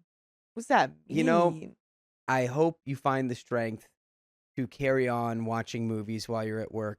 Yeah. But also, good luck finding a new job. Some people Good luck. don't want to work in a situation like that. Some people really want to, I Mhm. mean, OP says they just want the flexibility, but, Yeah, some people also just want work to do. true. My affair partner left me for his family, and now he wants to talk. Is he gonna tell you he's having another affair? I have to talk to someone about a man I have been seeing for the past year. He and I are coworkers. Actually, he is my boss, and I have been working there for almost 3 years, and he has been there for about 10. By the way, this comes from throwaway low prompt 36. And if you want to submit your own stories, go to the r/OK Storytime subreddit. I'm Carly. I'm Keon. And we're here to give good advice goofily, but we don't have all the answers. We only know what we would do. So let us know what you would do in the comments. And OP says, when I met him, we got along almost instantly. And from the start, we knew how to stay professional at work and friendly elsewhere. Just like with other colleagues I became friends with. We learned to know each other at work and at company parties. And sometimes we went out, just the 2 of us, to grab a drink. The problem is that one night, during a party with other colleagues, we got wasted and we kissed. Nobody saw us. After that, we talked a lot about it and tried to understand what was happening between us, because we both felt attracted. For context, I am polyamorous in an open relationship with my current boyfriend, and he knows everything about the situation. The other guy is married and has a child, and his marriage had not been going well for years, and he wanted to open it too. Oh, that sounds really bad. OP. So you knew that he had a wife and child in a closed relationship, and you continued to talk about what your relationship could be with him. Am I getting that right? Yeah. OP. OP, you're the a-hole right now. OP. You should have been like, hey, we can do those things after you get out of your relationship. Not even. Just don't even pursue that man. Yeah, even Leave then. that man with his child at home. That's OP. From the beginning, we talked a lot about relationships and how I usually manage my feelings. We learned a lot from each other, and we became really close. I went to his place several times, and he came to mine. We slept together, and we chatted every day. I fell in love with him a few months ago and told him how I felt many times. He always said he was so happy to know me, that he cared about me a lot, and that if he were childless, he would be in a relationship with me. We felt guilty every time we kissed or even saw each other outside of work. OP. Especially him, because he felt like a terrible liar and a cheater, which he was. I felt very guilty too at the beginning, but then my feelings became stronger than reason. Oh, good for you, OP. Yeah, do you want us to side with you? After thinking a lot about the whole situation, I chose to keep going and let my feelings grow. We kept seeing each other outside of work, tried to lie less, and he even talked to his wife sometimes to say that he was with me eating or doing something. Yeah, he was definitely eating. We wanted to have something without lying and without hurting someone, his wife, or his child. You're still lying. OP. But one day, his wife caught us, which was clearly going to happen someday. Since then, we only see each other at work, and he is barely talking to me anymore, even by text. He is completely ignoring me, even though he keeps saying we will talk about it soon. Now I feel extremely guilty and lost. I cannot move on or shut down my feelings for him yet, but I don't want to ruin his marriage or his life. Hey, dummy. You already freaking did. The You fact suck. that no, you both suck. Wow, you're a horrible person. We felt guilty, but it was so good. Like, what? I feel like a horrible person, 'cause you are. And I do not know what I want anymore, between completely forgetting about him or trying to make him happy and improve his state of What mind. does your other boyfriend say about this? Is he still in the picture? Who knows? Have you got any advice or anything to say about my situation? And And we have some comments. get into it. Get into it. Comment 1. Oh boy. You slept with a married man. You will get your own karma for that. I'm sorry. I'm not sorry. She deserves it. Comment 2. This is how affairs usually end. They get caught, a decision has to be made, and the affair gets dropped. I'm not sure what you want to talk about. You were an adventure. She is his life. Bonus points for him being your boss. You will have to either figure out how to handle a purely professional relationship or find a new job. His state of mind is his and her business, not yours. Comment 3. Yeah, you're absolutely a piece of crap. Just because you are polyamorous does not magically mean you have the right to someone else's spouse. Do not worry, he is also a massive piece of crap for cheating on his wife. I do not hear any accountability in your post. All negative karma going your way is deserved. Oh, I want to see what OP replies. OP replies, I really do not think that being polyamorous gives me the right to do whatever I want. I think it means I have to be clear with people I am in relationships with and honest with myself, which I was, but that is not an excuse, and I agree with you. And we have an update. Yeah, you're a massive piece of crap. What do you want? Maybe you were What made did for each other. What were you think? This has to be rage bait because you came to Reddit I out of hope it's all rage places bait. to get advice on how to handle being an affair partner while someone's cheating on their wife, and you were like, I don't want to ruin their relationship. I really didn't want to do anything wrong. I felt guilty, but You don't, I stopped though. feeling guilty. Update. I know I'm not welcome here since my last post. But I also know some people want to know the rest of the story with my boss. A few days ago, he asked me to grab a drink together so we could finally talk about the situation. He said he misses me a lot and that he couldn't stop thinking about me. He said he's lost and doesn't want me to go away or stop talking to him. Hey, buddy, what does your wife and child think? He also said he can't have a serious relationship with me for now because he doesn't want to hurt anyone else again. He admitted his choice makes him feel really frustrated and sad, and he wishes he could still be friends and see each other at work and elsewhere. He insisted that I was not a mistake to him and said he still has strong feelings and does not want to and cannot forget. I told him he should take his time and maybe reevaluate his life choices. He answered that his emotions do not matter anymore and that he has to stay with his wife and child to make them happy, even if he will be sad, miss me, and want me forever. Oh, boo, effing who? I do not know what to think anymore. And by the way, I want you guys to think about listening to more full episodes with stories just like this. Just go to Spotify, Apple Podcasts, or iHeartRadio and search up OK Storytime. Maybe not exactly like this one, but yeah. Wow. Boy, oh boy. You are a piece of crap. Both of you, honestly. Both of you. Like, both of you are just. I literally don't have Yeah. any advice except for, like, I don't know, leave this man alone and stop doing this to people. Also, he should just leave his, like, divorce. The fact, Yeah. like, maybe I don't know their situation, his wife and child.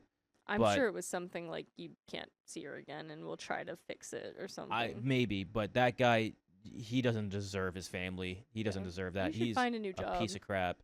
Of course, I still love him, but I wanted to move on and leave him with his family and only see him at work in a professional way. That last conversation made me feel like I should not forget about him like I wanted to, because it could make him even sadder. What do you think about the current situation and about what he said to me? P.S. For everyone who thought I had no regrets, I know that being polyamorous does not excuse anything I did with him while he was married. I still believe my feelings mattered, but that doesn't mean I had every right, and neither did he. OP, I'm not giving you any more advice. You're a piece of crap. No one was saying anything about you being polyamorous was the reason of you being an a-hole. The reason you were an a-hole was because you slept and cheated with a married... He cheated with you. He was a married man, and you guys both knew it was bad. You guys were like, we're guilty. This isn't right. I don't Even at the care end there, about- it didn't seem like any accountability. You're just like, guys, you guys are mad at me, but like, it's because I'm polyamorous. Like, Yeah, grow up, take accountability. I don't care about you. what is your? I want to see what your other boyfriend, your other partner thinks about this. Because if he was just like, yeah, that seems fine, that seems okay, go with what your heart says, not what your head says. That's the end of that story.